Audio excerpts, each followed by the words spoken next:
ঈসা আলাইহিস সালাম ছাগল লালন করেছেন, সব পয়গম্বর ছাগল লালন করেছেন, আমার নবীও ছাগল লালন করেছেন। মুসা আলাইহিস সালাম ছাগলগুলো পালতে লাগলেন। 1 বছর নয়, 2 বছর নয়, দীর্ঘ 10টা বছর।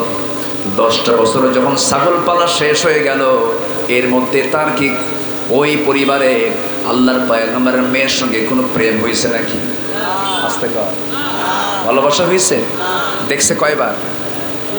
বলেন কয়বার? 2বার। তাহলে এখানে কিন্তু অনেকগুলো শিক্ষা আছে। বিয়ে করার নিয়তে সর্বোচ্চ 1বার 2বার দেখা যেতে পারে, কিন্তু এই যে পার্কে যে যায়, পার্কে আর ক্যাম্পাসের সামনে, এটা কি 1বার দেখে? হ্যাঁ, কয়বার? আনলিমিটেড। কি লিমিটেড বলেন তো? লিমিট তো সীমার মধ্যে, আনলিমিটেড। দেখতে দেখতে এত বেশি দেখে ফেলে, বিয়ার পরে আর মোহাব্বত থাকে না। বিয়ার পর হয় কিলাকিলি। কি হয়? কিলাকিলি। যারা বিবাহ পূর্বেই নোংরামি করবে, আল্লাহর কসম সুখ পাবা না, শান্তি পাবা না, রহমত পাবা না, সন্তানগুলো আল্লাহওয়ালা হবে না। নোংরামি ছেড়ে দাও, বিবাহের পথ ধরো, বিকৃত পথে নিজের জীবন যৌবনকে নষ্ট করে দিও না। এগুলো কথা কি বলার দরকার আছে? আছে না নাই? সমাজের অবক্ষয় নিয়ে আজকে আমার কথা। পাপ কেমনে আমরা কমাবো? সম্মানিত ভাইয়েরা, মুসা আলাইহিস সালাম ছাগল লালন পালন করলেন। যেদিন তার ছাগল পালা শেষ, তাফসীর ইবনে কাসিরে আসছে, শেষ দিন তিনি ছাগল পালগুলো নিয়ে বাড়ির দিকে আসতেছিলেন। বাড়ির দিকে ফেরার পথে অনেকগুলো ছাগল পাল থেকে একটা ছাগল একদিকে একাকী দৌড় মেরেছে। সেই ছাগলটা একাকী যখন চলে গেল, মুসাও তার পিছে পিছে দৌড়ালেন। ছাগলও দৌড়াবে, নবীও দৌড়ান। শেষ পর্যন্ত ছাগল আর পারল না। মুসা আলাইহিস সালাম খেপে গেলেন, রেগে গেলেন, ছাগলটাকে শক্ত করে ধরে ফেললেন। দুইটা পা হাতের মধ্যে নিয়ে তিনি শূন্যে খাড়া করেছেন। কি মারবেন? আছাড় মারবেন। কিন্তু লক্ষ্য করে দেখেন, ছাগলের চোখে মুখে ভীতির ছাপ, চরম ভীত সন্ত্রস্ত, এবং লোমকূপ দিয়ে ঘামগুলো ঝরে ঝরে পড়তেছে। মুসা আলাইহিস সালাম মনে মনে চিন্তা করলেন, ছাগল তোরে মারে কি লাভ? দুই পা ছেড়ে দিয়া বুকের মধ্যে আলিঙ্গন করে যখন ভালোবাসাটা প্রকাশ করলেন, আল্লাহ বলছেন, মুসা তোমার রাগ কমে গেছে, আমি তোমার নবুয়ত দিয়ে দিলাম। ধৈর্যের দরকার আছে না না? আসতে বলবেন না, আছে না নাই? আছে। একজন কাফের, পরবর্তীতে তার পরিচয় হয়ে গেল কাফের। আবু লাহাবের ছেলের সাথে তার মেয়েকে তিনি বিয়ে দিয়েছিলেন। তাহলে তিনি যদি ওই সময় নবী হতেন, তাহলে কি তিনি তার এই দুটো মেয়েকে এমন কাফের পরিবারে বিয়ে দিতেন? আমি কি বুঝতে পারতেছি কিনা জানি না। আমি তো এগুলো বিষয় যাই না, মারামারিতে যাই না আমি। কেন? আমাদের আলেমে যে এই ঘুতাঘুতি মাঝখান দিয়া বদমাইশগুলো, যারা ইসলামের যারা শত্রু, তারা কিন্তু তাদের চক্রান্ত, তাদের ষড়যন্ত্র তারা চালিয়ে যাচ্ছে।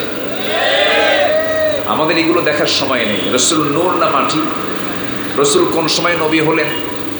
এরপরে তারাবি নামাজ নিয়ে, বেতের নামাজ নিয়ে, তারপরে আর কি ফরজ নামাজের আমিন আসতে বলা, জোরে বলা নিয়ে, তারপরে হাত ফরজ নামাজের পরে মোনাজাত তোলা না তোলা নিয়ে, এগুলো বিষয় নিয়ে আমাদের এখন চিন্তা করার সময় নেই। এগুলো নিয়ে বসে থাকার সময় আমাদের নাই। ফিলিস্তিন মৃত্যুপরিত রূপ নিয়েছে, জ্বলন্ত অগ্নিকুণ্ড হয়ে আছে। কাশ্মীর একটি মৃত্যুপুরী হয়ে আছে। সিরিয়া, ইয়েমেন সহ গোটা পৃথিবীর 55টি মুসলিম রাষ্ট্র নিয়ে ষড়যন্ত্র মেতে উঠেছে পশ্চিমারা। সম্মানিত ভাইয়েরা, পশ্চিমারা যারা ইহুদি খ্রিস্টান, আল্লাহর কথায় যারা মুসলমানদের দুশমন, আল্লাহর ভাষায় মুসলমানদের দুশমন হলো ইহুদি খ্রিস্টানরা। তারা কে শিয়া, কে সুন্নি, কে আহলে সুন্নত, কে আহলে হাদিস, কে হানাফি, কে শাফি, কে হাম্বলি, এগুলো দেখে না তারা। তারা আমাদের পরিচয় জানে হলো আমরা মুসলমান। অতএব আমরা সকল ভেদাভেদ ভুলে আমাদের পরিচয় আমরা কি দেব? তাআলাউ ইলা কালিমাতিন সাওয়াইন বাইনানা ওয়া বাইনাকুম। এক কালিমার দিকে আমাদের এক পরিচয়, একটা আমাদের কালেমা একটা, লা ইলাহা ইল্লাল্লাহ মুহাম্মাদুর রাসূলুল্লাহ সাল্লাল্লাহু আলাইহি ওয়াসাল্লাম। কিছু প্রবলেম থাকবেই। আহলুস সুন্নাহ ওয়াল জামাতের ভিতরে এই পরিচয় দিয়ে মাজারের সেজদা দেওয়ার মতো কিছু মুশরিক আছে না নাই? আসতে বলবেন না, আছে না নাই? আমাদেরই তো, আমরা তো আহলুস সুন্নাহ ওয়াল জামাত দাবি করি। আমাদের মধ্যেই আহলুস সুন্নাহ ওয়াল জামাতের আকীদার কিছু মানুষ আছে মাজার দেখলেই সেজদা দেয়, আছে না নাই? প্রত্যেকটা জায়গায় কিছু ফিতনা, কিছু বাতিল একটা গোষ্ঠী এটা ছিল, আছে, থাকবে। কিন্তু এর মানে এটা নয় আমরা শুধু তাড়ায়া দিয়া আমাদের ভিতরে ইফতেরাক না করে আমরা এক কালিমার সুতায় আবদ্ধ হয়ে আমরা এক প্ল্যাটফর্মে চলে আসবো। জোরে বলি ইনশাআল্লাহ। আল্লাহ কবুল করুন, জোরে বলে আমিন, আরো জোরে আমিন। যে সেই নবীর উপরে কোরআন নাজিল হয়েছে কত বছরে বলেন তো? আসতে বলবেন না, কত বছরে? 40 বছরে নবুয়ত পেলেন। কোরআনটা নাজিল হয়েছে কত বছরে? 23 বছরে। 23 বছরের প্রয়োজনের পরিপ্রেক্ষিতে আল্লাহ তাআলা এই কোরআন রাসূলকে উপহার দিয়েছেন। এবং এর মধ্যে এমন কিছু নাই যা নাই, এমন কিছু নাই যা বাদ পড়েছে, সব বলে দিয়েছেন। আপনি কারো বাড়িতে ঢুকবেন, এই ঢোকার নীতিমালাও কোরআনে আছে না নাই? কারো বাড়িতে ঢুকতে হলে কি চোরের মতো ঢুকতে হয় না সালাম দিয়ে ঢুকতে হয়? কোরআনে আছে না নাই? আল্লাহ রাব্বুল আলামিন বলেন, লা তাদখুলু বুয়ুতান খায়রা বুয়ুতিকুম হাত্তা তাস্তানিসু ওয়া তুসাল্লিমু আলা আহলিহা। কারো বাড়িতে প্রবেশ করতে যেও না যতক্ষণ না তুমি অনুমতি না পেয়েছো। অনুমতি যখন পাবে সেই সময় তুমি সালাম দিয়ে ঢুকো। কারো জানালার দিকে তুমি উকি মেরে তাকায়ও না। কারো বাড়িতে বিনা অনুমতিতে প্রবেশ করতে যেও না। রাসূল এমন কেমন হাদিসে এসেছে, রাসূল বলেছেন যদি কেউ অজান্তে তোমাকে না জেনে তোমার জানালায় যদি কেউ উকি মারে তার চোখ কানা করে দাও। আছে কি না? অপরাধ এটা। কোরআনে আল্লাহ তাআলা যদি মানুষের বাড়িতে ঢুকতে হয় কেমনে এই বিধান থাকে, রাষ্ট্র পরিচালনার কোনো আইন নীতিমালা নাই তো মনে হয়? আসতে বলবেন না, আছে না নাই? আচ্ছা, আল্লাহ তাআলা এর মধ্যে সবকিছু বলে দিয়েছেন। আমি এমন সূরা থেকে আজকে আলোচনা করতে চাচ্ছি, এই সূরাটার পুরোপুরি আলোচনা যদি কেউ শুনতে চান ইহ জন্মে আর হবে না। সাইয়েদনা আব্দুল্লাহ ইবনে আব্বাস রাদিয়াল্লাহু তাআলা আনহু একটানা 10 বছর শুধু সূরা বাকারাই পড়েছেন। তাকে বলা হলো আর কি সূরা নাই? তিনি বললেন আমি তো 10 বছরের সূরা বাকারাই শেষ করতে পারিনি। সুবহানাল্লাহ বলবেন না? কত বছর? 10 বছর শুধু একটা সূরা তার পড়তেই গেছে। এত বড় একটা সূরা, 2.5 পারা জুড়ে 286টা আয়াত আল্লাহ তাআলা এই সূরার মধ্যে দিয়েছেন। এর মধ্যে আমি 2টা আয়াত আমি তেলাওয়াত করেছি। আল্লাহ রাব্বুল আলামিন এই 2টা আয়াতে 2টা স্থায়ী জায়গার কথা জানিয়ে দিয়েছেন। একটা হলো জাহান্নামের স্থায়ী বাসিন্দা কারা হবে, আর একটা হলো জান্নাতের স্থায়ী বাসিন্দা কারা হবে। আমরা বাসিন্দা হতে চাই জাহান্নামের না জান্নাতের? জাহান্নামের না জান্নাতের? জান্নাতের। আল্লাহ তাআলা জাহান্নাম দিয়ে শুরু করলেন। আল্লাহ রাব্বুল আলামিন বলেন بلى من كسب سيئة وأحاطت به خطيئته فأولئك أصحاب النار هم فيها خالدون জোরে বলুন আল্লাহু আকবার। আল্লাহ রাব্বুল আলামিন বলেছেন তবে হ্যাঁ, যে সমস্ত বান্দাগুলো পাপ কাজ করবে, কাসাবা সাইয়্যাতান ওয়া হাতাত বিহি খাতিয়াতুহু, যখন কোনো বান্দা পাপ কাজে নিজেকে জড়িয়ে রাখবে, পাপটাকে ঘেরাও করে ফেলবে, পাপটাকে কি করবে?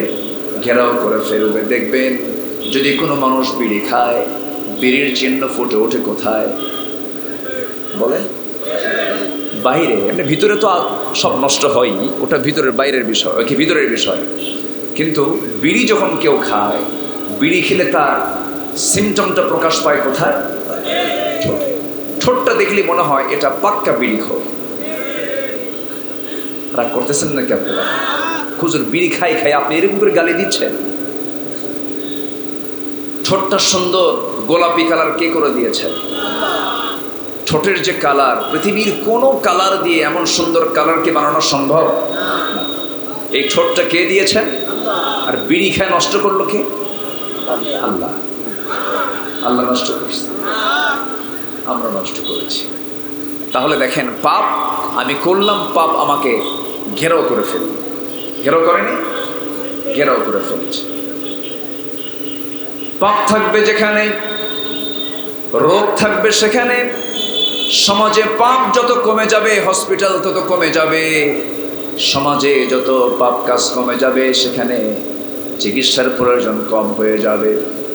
বান্দা যখন জেনার কাছে যাবে না, বড় বড় রোগ, আজকে দুনিয়ার দিকে তাকান, HIV-র মতো মারাত্মক রোগ, গনোরিয়া, সিফিলিসের মতো বড় বড় রোগ, এই সমস্ত রোগের মূল কারণ হলো একমাত্র অবাধ যৌনাচার, জেনার কারণ। আমি পাপ করব, পাপ আমাকে ঘেরাও করে ফেলবি।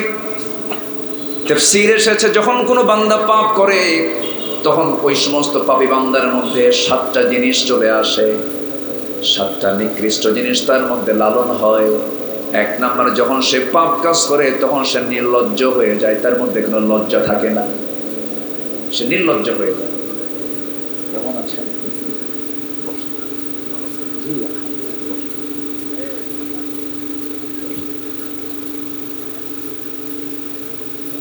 কষ্ট পাচ্ছেন নাকি আপনারা?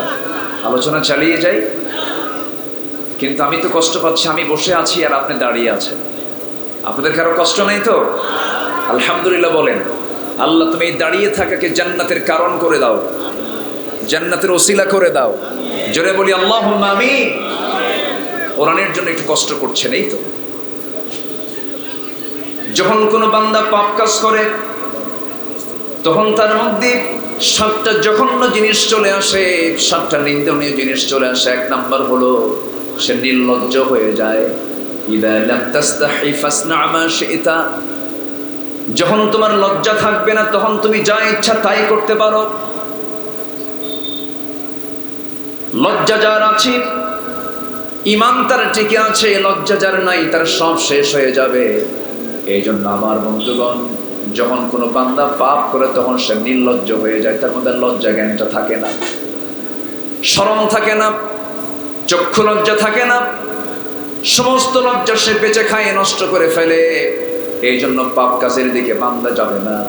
বান্দা ভালো কাজের চেষ্টা করবে। পাপ হতে পারে, তবে পরিকল্পিত গুনাহ ঈমানদার করতে পারে না। আমার বন্ধুগণ, নাম্বার 2 হলো চেহারার সৌন্দর্য নষ্ট হয়ে যায়। যখন কোনো বান্দা মদ্যপান করে, মদ্যপান করার সঙ্গে সঙ্গে তার বাহ্যিক একটা সিমটম প্রকাশ পেয়ে যায়। তার চক্ষুটা কি হয় বলেন? কি হয়? চোখ তখন লাল হয়ে যায়। আমার বন্ধুগণ, তার চোখ বলে দেয় সে মদ্যপায়ী, সে পাপ করলো, পাপ তাকে ঘেরাও করে ফেললো, তার সৌন্দর্য নষ্ট হয়ে গেল। চেহারার মধ্যে যে নূরটা, সেই নূরটা নষ্ট হয়ে যাবে। 1 নম্বর হলো নির্লজ্জ হয়ে যাওয়া। নাম্বার 2 হলো সৌন্দর্য নষ্ট হয়ে যাওয়া। নাম্বার 3, সে নতুন নতুন রোগে রোগাক্রান্ত হয়ে পড়বে। আজকের দুনিয়া, আধুনিক দুনিয়া আমরা বলি, আগের যে পুরাতন যুগে আমার দাদারা সময়গুলো কাটিয়েছেন, তার চাইতে আজকের সমাজ আধুনিক চিকিৎসা থাকার পরেও রোগের পরিমাণ কমেছে না বেড়েছে? রোগের প্রকারও কমছে না বাড়ছে? বাড়ছে। আগে সামান্য জ্বর হলে পরে একটু রসুন, একটু কালো জিরা, সরিষার তেল চাবা চাবা খেলেই ঠিক হয়ে যেত। এখন হাই পাওয়ারের অ্যান্টিবায়োটিক খাওয়ার পরে অসুখগুলো সারে না, কেন সারে না? এর মূল কারণ হলো সমাজে যখন পাপের পরিমাণ বেড়ে যাবে তখন এমন ধরনের দুরারোগ্য রোগ হবে, সেই রোগ থেকে বান্দা সহজে নাজাত পাবে না। আমার বন্ধুগণ, নাম্বার 4 হলো যখন কোনো বান্দা পাপ করবে তখন সেই বান্দার রিজিক বরকত শূন্য হয়ে যাবে, তার রিজিকে কোনো বরকত থাকবে না। হাজার হাজার কোটি টাকার মালিক হওয়ার পরও সে রিজিকে বরকত পাবে না। হাজার হাজার টাকার মালিক কিন্তু পেট ভরে খেতে পারে না, এমন ধনী আমার দেশে আছে না নাই? আসতে বলবেন না, আছে না নাই? কোটি কোটি টাকার মালিক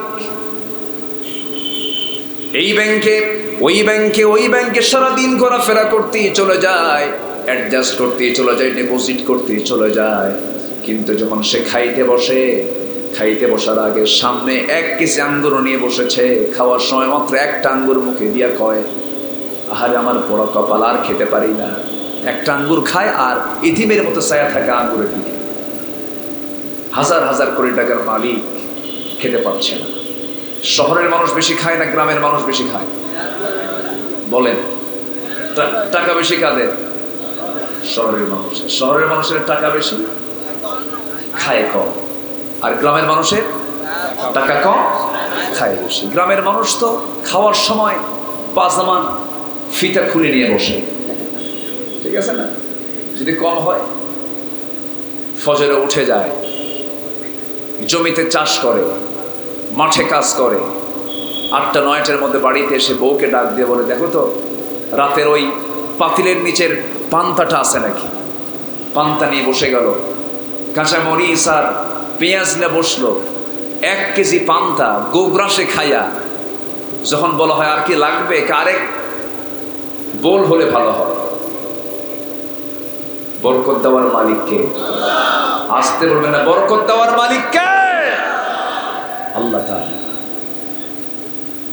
হাজার হাজার কোটি টাকার মালিক, এটা আপনার মূল রিজিক নয়। বাড়িতে যায় দেখে বউ ঠিক নাই, ছেলেটা ইয়াবা খায়, মেয়েটা আরেকদিকে লাইন মারে, শান্তি আছে? আসতে বলবেন না, শান্তি আছে? শান্তি নেই।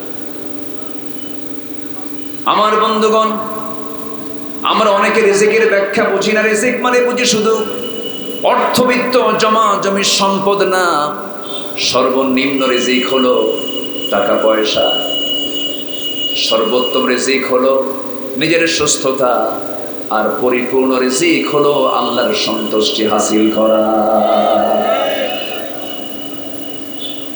গোটা দুনিয়া আমার জন্য হলো, আমি নিজে অসুস্থ, কোনো লাভ নাই, সুস্থতা একটা রিজিক।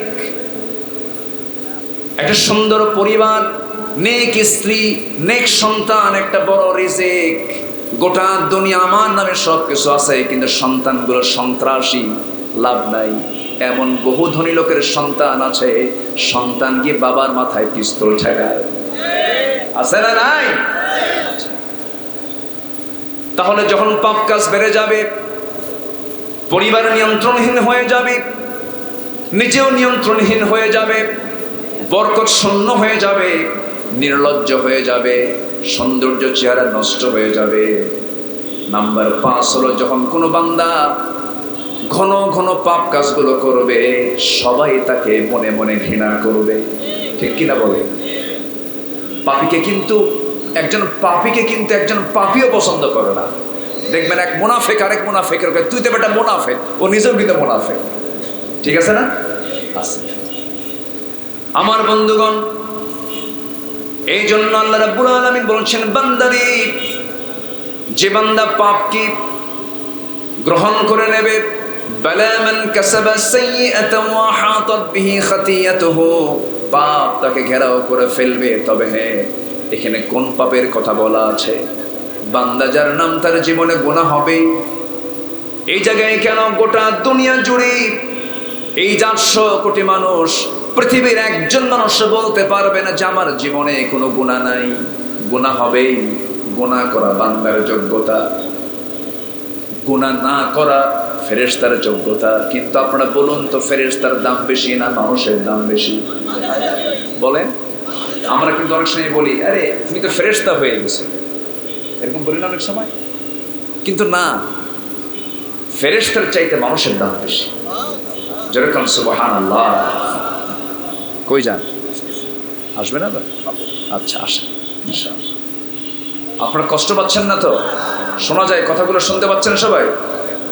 আচ্ছা, তাহলে ফেরেশতার গুনাহ করার যোগ্যতা নাই, আর মানুষের গুনাহ করার যোগ্যতা থাকার পরেও যে বান্দা গুনাহ করে না, তখন ওই বান্দার দাম ফেরেশতার চাইতে বেশি হয়ে যায়। ফেরেশতার চাইতে বেশি হয়ে যায়, কারণ ফেরেশতার কোনো কামনা নাই, ফেরেশতার কোনো বাসনা নাই, ফেরেশতার কোনো লোভ নাই, ফেরেশতার কোনো যৌন কামনা নাই, ফেরেশতার কোনো সম্পদের কোনো মোহ নাই। কিন্তু বান্দার মধ্যে এই মোহ, এই আকর্ষণ কে করে দিয়েছেন? আল্লাহ দিয়েছেন। আল্লাহ রাব্বুল আলামিন বলেন, زين للناس حب الشهوات من النساء والبنين والقناطير المقنطرة من الذهب والفضة والخيل المسومة والأنعام والحرث ذلك متاع الحياة الدنيا والله عنده حسن المآب। জোরে বলুন আল্লাহু আকবার। মানুষের জন্য আকর্ষণীয় করে দেওয়া হয়েছে 6টা জিনিস। কি? এর মধ্যে 1 নম্বর হলো নারী। নারীর জন্য পুরুষকে, পুরুষের জন্য নারীকে। এমন ফাংশন ফেরেশতার মধ্যে আছে নাকি? আসতে বলবেন না, আছে নাকি? নাই। আমার বন্ধুগণ, এই দুনিয়াতে প্রথম যে মার্ডার কেসটা হয়েছে, যে প্রথম যে খুনটা হলো, এই খুনটাও হয়েছে কোন জিনিসকে কেন্দ্র করে বলেন? অস্ত সবাই পারেনি, তাহলে হয়েছে কি বাদী মামলা বলেন তো? নারীকে নিয়ে মামলা। তা অন্য কেউ করে নাই। হাবিল কাবিল দ্বন্দ্ব। আমার আব্বা জান আদম আলাইহিস সালাতু ওয়াস সালাম, আমার মা হাওয়া আলাইহিস সালাতু ওয়াস সালাম, তাদের ঔরসে আল্লাহ তাআলা সন্তানগুলো দান করেছিলেন। এই হাবিল, এই কাবিল দুজন যখন দ্বন্দ্ব শুরু হয়ে গেছে, হাবিল ছিল ভালো, কাবিলটা যখন অবৈধ একটা কামনা করে বসলো, শেষ পর্যন্ত একটা নারীকে পাবার জন্য, তাকে বিয়ে করার জন্য নিজের আপন ভাইকে পর্যন্ত খুন করে ফেললো। তাহলে পৃথিবীর প্রথম খুন হলো ভাই ভাইকে খুন করা। পৃথিবীর প্রথম অপরাধ হলো, পৃথিবীর প্রথম যে খুন করা হয়েছে, যে অপরাধ, সেটা হলো নারীকে পাওয়ার জন্য। আল্লাহ বলছেন, বান্দারা আমি 6টা জিনিসকে তোমার জন্য আকর্ষণীয় করেছি। 1 নম্বর হলো নারী, পুরুষের জন্য।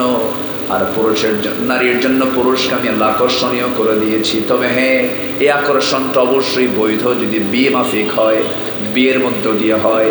আল্লাহ তাআলা তোমার জন্য সওয়াব লিখবেন, কিন্তু বিবাহ বহির্ভূত হলে পরে সওয়াব না জেনা? সওয়াব না জেনা? আজকের সমাজে বিয়ের পরিমাণ বেশি না জেনার পরিমাণ বেশি? আজ বিয়ের পরিমাণ বেশি না জেনার পরিমাণ বেশি? আজকে বইয়ের হক আদায় হয়? আজকে কয় বইয়ের হক আদায় হয় না? কার হক আদায় হয়? বল, বইয়ের হক আদায় হবে না কেন? তবে হ্যাঁ, লঙ্ঘিত হচ্ছে বইয়ের যে প্রকৃত হক, স্বামী আদায় করছে না। আবার স্বামীর যে হক, বউ ঠিক মতো আদায় করছে না। হক লঙ্ঘিত গুনাহ আজকের এই সমাজে, এই পারস্পরিক হক লঙ্ঘনের গুনাহ আছে না নাই বলেন তো? আসতে বলবেন না, আছে না নাই? বইয়ের হক আদায় করে, কিন্তু নিজের বউ না, অন্যের বউ। আমি কি ভুল বলছি? পরকীয়ার পরিমাণ কমছে না বাড়ছে? আপনি থানায় যান, থানায় গিয়ে আপনার একটু রিপোর্ট নেন। আমি গত পরশুদিন আমি কয়েকদিন সাতক্ষীরার সফরে ছিলাম। আমার আগামীকালকে মাহফিল খুব বেশি দূরে না, মাত্র টেকনাফ। নাম শুনছেন? টেকনাফ থেকে তেঁতুলিয়া বলে না, সেই কক্সবাজারের টেকনাফের একদম সীমান্ত এলাকা। জি, একজন বলছে ও আমার বাড়ির ধারে না? বাড়ির ধারেই তো, আমার সোনার বাংলায় তো, আমার বাংলাদেশ তো। সম্মানিত ভাইয়েরা, তো সেখানে এসপি মহোদয় আমার আগে তিনি শুধু কথা বলেন নাই, সুন্দর ওয়াজও করেছেন। খুব সুন্দর, উনি প্রায় আধা ঘন্টা 40 মিনিটের মতো তিনি বক্তৃতা করলেন। এত সুন্দর, শুধু আয়াতটা শুধু বলে দিলেই পরিপূর্ণ ওয়াজ হয়ে যেত। খুব সুন্দর তিনি কথা বলেছেন। সম্মানিত ভাইয়েরা, একটি আদর্শ সমাজের বৈশিষ্ট্য হলো সমাজে পাপের পরিমাণ বেড়ে যাওয়া না কমে যাওয়া? কম। পাপের পরিমাণ কম থাকবে, ভালোর পরিমাণ, নেকের পরিমাণ বেশি হবে। আচ্ছা বলুন তো আপনারা সবাই, আজকে আমরা যে সমাজে বসবাস করছি, ভালো কাজের পরিমাণ বেশি না খারাপ কাজের পরিমাণ বেশি? বলেন বলেন বলেন। খারাপ কাজটা বেশি। আচ্ছা আরেকটা প্রশ্ন, যদি আমি বলি যে আমাদের সমাজে ভালো কাজ করা এখন সহজ না খারাপ কাজ করা সহজ? ভালো কাজ করা কঠিন, চরম কঠিন। শুধু কঠিন না, চরম কঠিন। সম্মানিত ভাইয়েরা, আমি দেশের বহু দেশ আমি সফর করেছি। আমার আগে পরে যারা ইমিগ্রেশন ক্রস করে, অর্থাৎ একটা দেশ থেকে যখন আরেকটা দেশে যায়, তখন ইমিগ্রেশন সেখানে কিছু প্রশ্ন করে, অফিসাররা প্রশ্ন করে, কেন আসছেন, কোথায় যাবেন, কি উদ্দেশ্য আপনার, এরকম প্রশ্ন করে। কারোর ব্যাপারে কোনো প্রশ্ন নাই। একটু যদি মুখে দাড়ি থাকে আর একটু যদি ঢিল ঢাল যদি পাঞ্জাবি পায়জামা থাকে, মনে করেন এখন মানে শুধু পায়জামা খোলা বাদ, জাস্ট কথার কথা বললাম। এই যে আপনি দিনই পরিবেশে আপনি থাকবেন, শুধু এই দেশ নয় গোটা দুনিয়া জুড়ে আজকে ইসলামকে সন্ত্রাসী ধর্ম, মুসলিমকে সন্ত্রাসী জঙ্গি এবং ইসলামকে সন্ত্রাসের ধর্ম আখ্যা করার জন্য, প্রমাণ করার জন্য ইউরোপ আমেরিকা উঠে পড়ে লেগেছে। সম্মানিত ভাইয়েরা, তার হাওয়া যে আমার দেশে লাগে নাই তা কিন্তু নয়, এবং তাদের এজেন্টও কিন্তু আমার দেশে কিছু আছে। আসতে বলবেন না, আছে না নাই? সম্মানিত ভাইয়েরা, একটা হিন্দু ভাইদের, হিন্দু বোনদের জীবনাচরণ, তাদের লাইফ স্টাইল আর মুসলমানদের লাইফ স্টাইল কি এক হতে পারে? আসতে বলবেন না, এক হতে পারে? তাদের সংস্কৃতি এবং আমাদের সংস্কৃতি কখনো এক হতে পারে? তাহলে তাদের তৈরি করা নাটক, হিন্দু ভাইদের তৈরি করা নাটক, সিনেমা, আমাদের ধর্ম, আমাদের সংস্কৃতিকে সামনে রেখে তাদের নাটক তৈরি হয়। তাদের নাটকের জন্য আজকে আমার দেশের মা বোনরা কেন পাগল হয়? কথা আছে না নাই? সাংস্কৃতিক পরাধীনতাই প্রকৃত পরাধীনতা। আজকে আমরা সাংস্কৃতিক অঙ্গনটাকে আমরা হারিয়ে ফেলেছি, আমরা দেউলিয়া। এখন নিজস্ব সংস্কৃতি বলতে আজকে কিছু নাই। সম্মানিত ভাইয়েরা, বিগত সময়ের চাইতে এখন শিক্ষিতের হার কমেছে না বেড়েছে? বলেন, কমেছে না বাড়ছে? আচ্ছা, তালাকের পরিমাণ কমছে না বাড়ছে? হ্যাঁ, কমছে।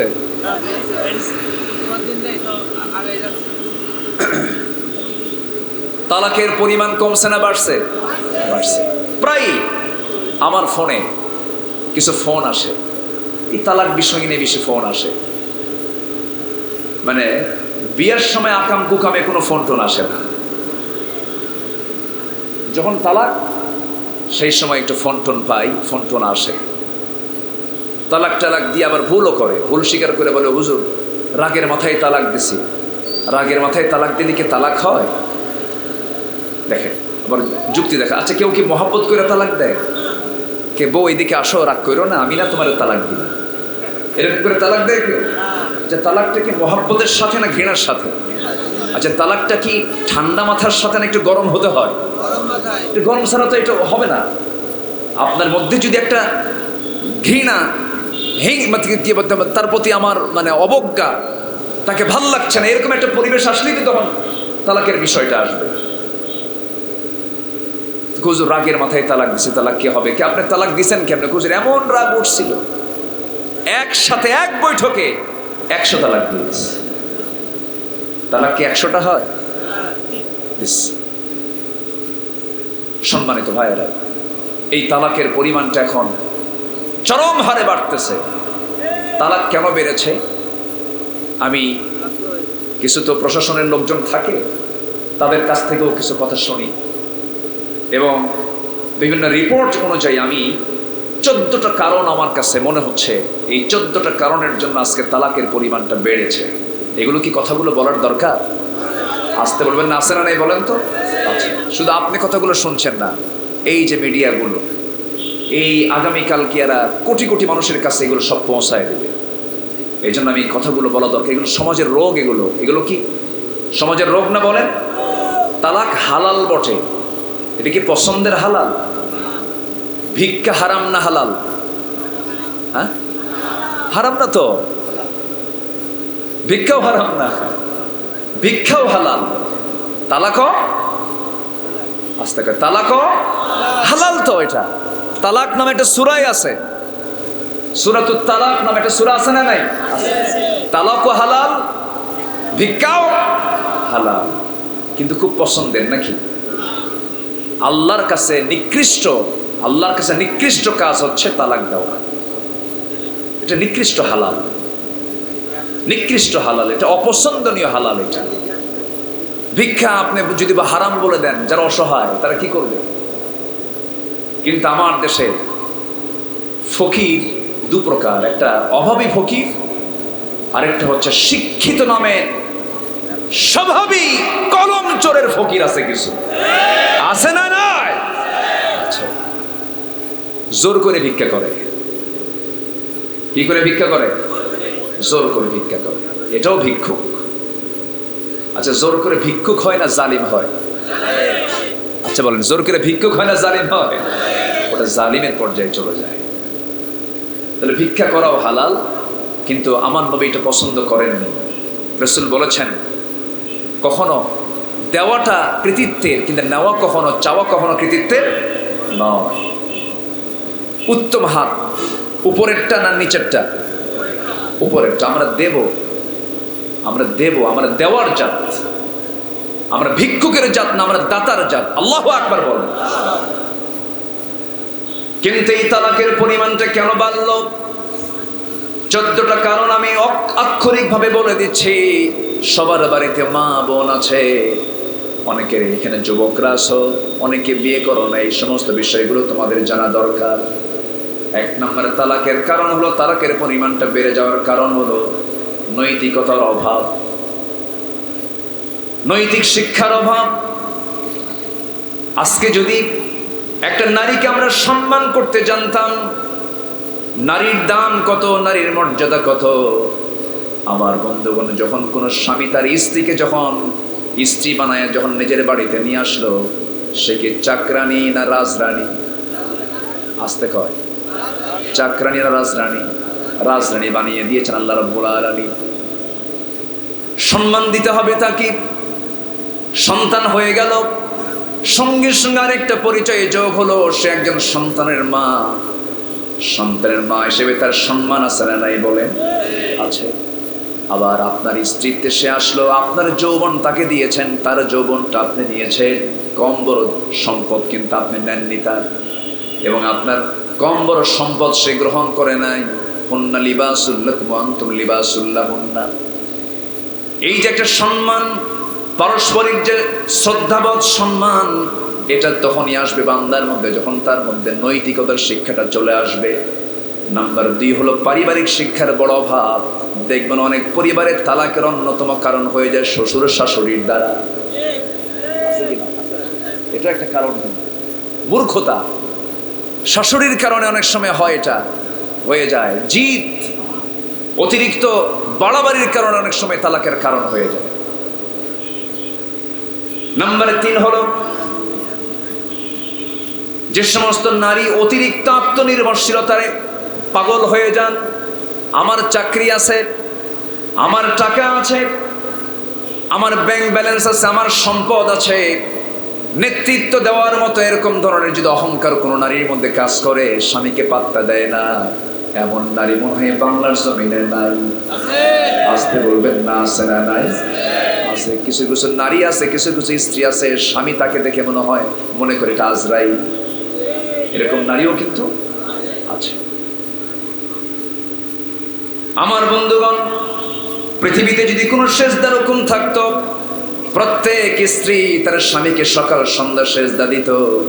এতটুকু গুরুত্ব রাসূল দিয়েছেন, একজন স্বামীর ক্ষেত্রে দিয়েছেন। স্বামী এবং স্ত্রী উভয়ের সম্মান আছে, কিন্তু উভয় যখন নামাজে দাঁড়াবে ইমাম হবে কে? বউ না স্বামী? আসতে কয় বউ না স্বামী? কিন্তু আজকে সমাজের নেতা আসতে কয় তিনটা কাউন্সিলর, তিনটা কাউন্সিলের উপরে আবার কয়জন? সেটা কি পুরুষ না মহিলা? সংরক্ষিত, তাই না? সংরক্ষিত। আমার বন্ধুগণ, আমি নারীকে অবমূল্যায়ন করছি না, নারীর দাম ঠিক আছে, কিন্তু ইসলাম তো নামাজের মধ্য দিয়ে অনেক কিছু শিখিয়ে দেয়। স্বামী স্ত্রী যখন নামাজে দাঁড়াবে সেই সময় ইমাম সামনে যাবে, ইমামটা নামাজ পড়াবে, সে ইমাম হবে বউ না স্বামী? স্বামী নামাজে দাঁড়ায় যাবে, ইমামতের চেয়ারে এসে বসে যাবে। তাহলে বোঝা গেল নেতৃত্বের জন্য আল্লাহ রাব্বুল আলামিন পুরুষকে নির্বাচিত করেছেন।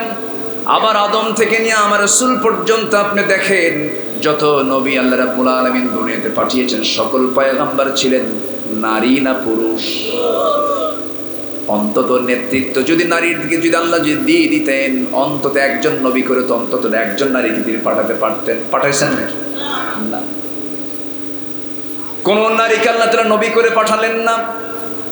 পৃথিবীর কোন মসজিদে যদি কোনো বিশেষ নারী, পাওয়ারফুল নারী, প্রভাবশালী নারী, কোনো প্রেসিডেন্ট, কোনো মন্ত্রীও যদি হয়, যদি বলা হয় আপনি অমুক দেশের প্রধানমন্ত্রী, আজকে আপনি মসজিদে নামাজ পড়াবেন, তার পিছনে নামাজ চলবে না। কারণ আল্লাহ তাআলা নারীকে ইমামের জন্য সিলেকশন দেন নাই, কারণ নেতৃত্বের জন্য আল্লাহ তাআলা তিনি সিলেকশন দিয়েছেন। আর রিজালু কাওয়ামুনা আলান নিসা, নারীদের পরিচালক হবে পুরুষরা।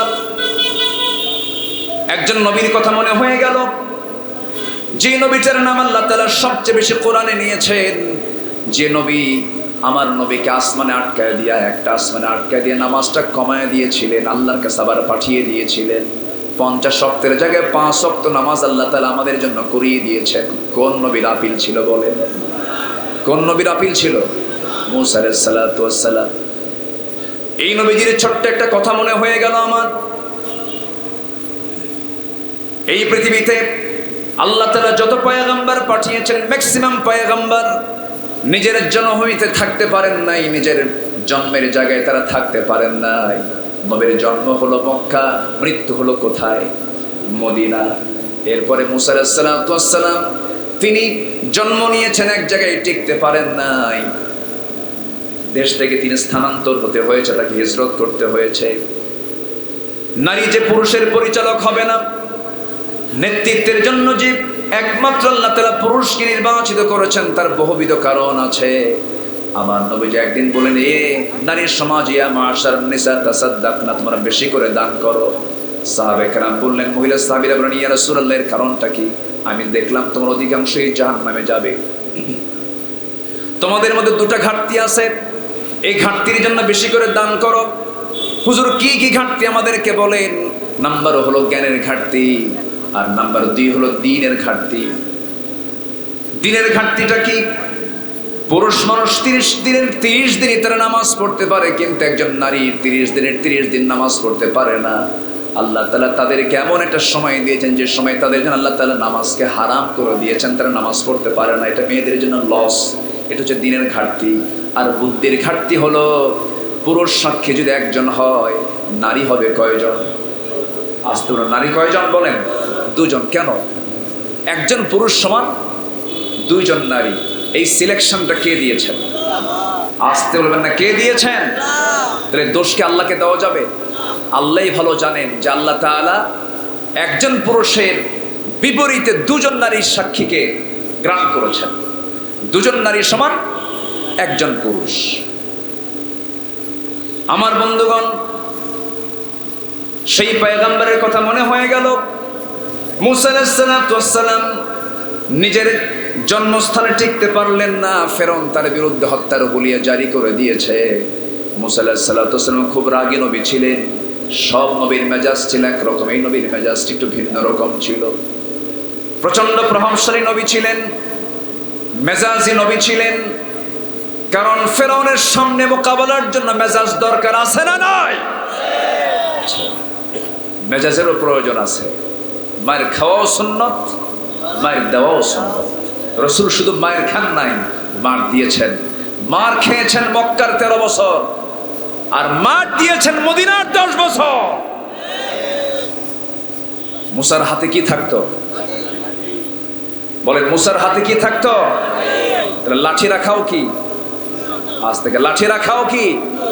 শুধু তসবিহ রাখা সুন্নত মনে করলে হবে না, শুধু জিকির আজকারের মধ্যে ইসলাম খুঁজলে হবে না।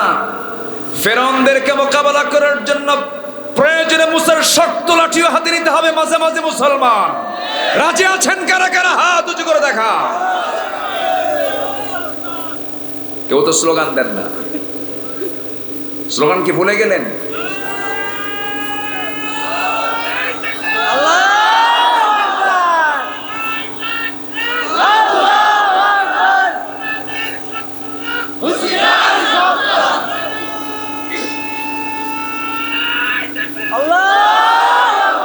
আল্লাহ কবুল করুন, জোরে বলি আমিন। আল্লাহ তাআলা মুসাকে মেজাজ দেওয়ার অন্যতম কারণ ছিল এটা। কারণ ফেরাউনকে মোকাবেলা করার জন্য নরম মেজাজের দরকার না, শক্ত মেজাজের দরকার। শক্ত মেজাজের দরকার। প্রচন্ড রাগী ছিলেন তিনি, কিন্তু এই রাগটা ছিল তার ইসলামের পক্ষের রাগ। ফেরাউনের গোত্রের এক লোক এসে বলতেছে, মুসা তুমি তো এই কাজটা ভুল করলা। মুসা বলতেছেন, না তোমার এটা ভুল। কেন তোমার ভুল? কেন তোমার এটা ভুল? কেন তোমার ভুল?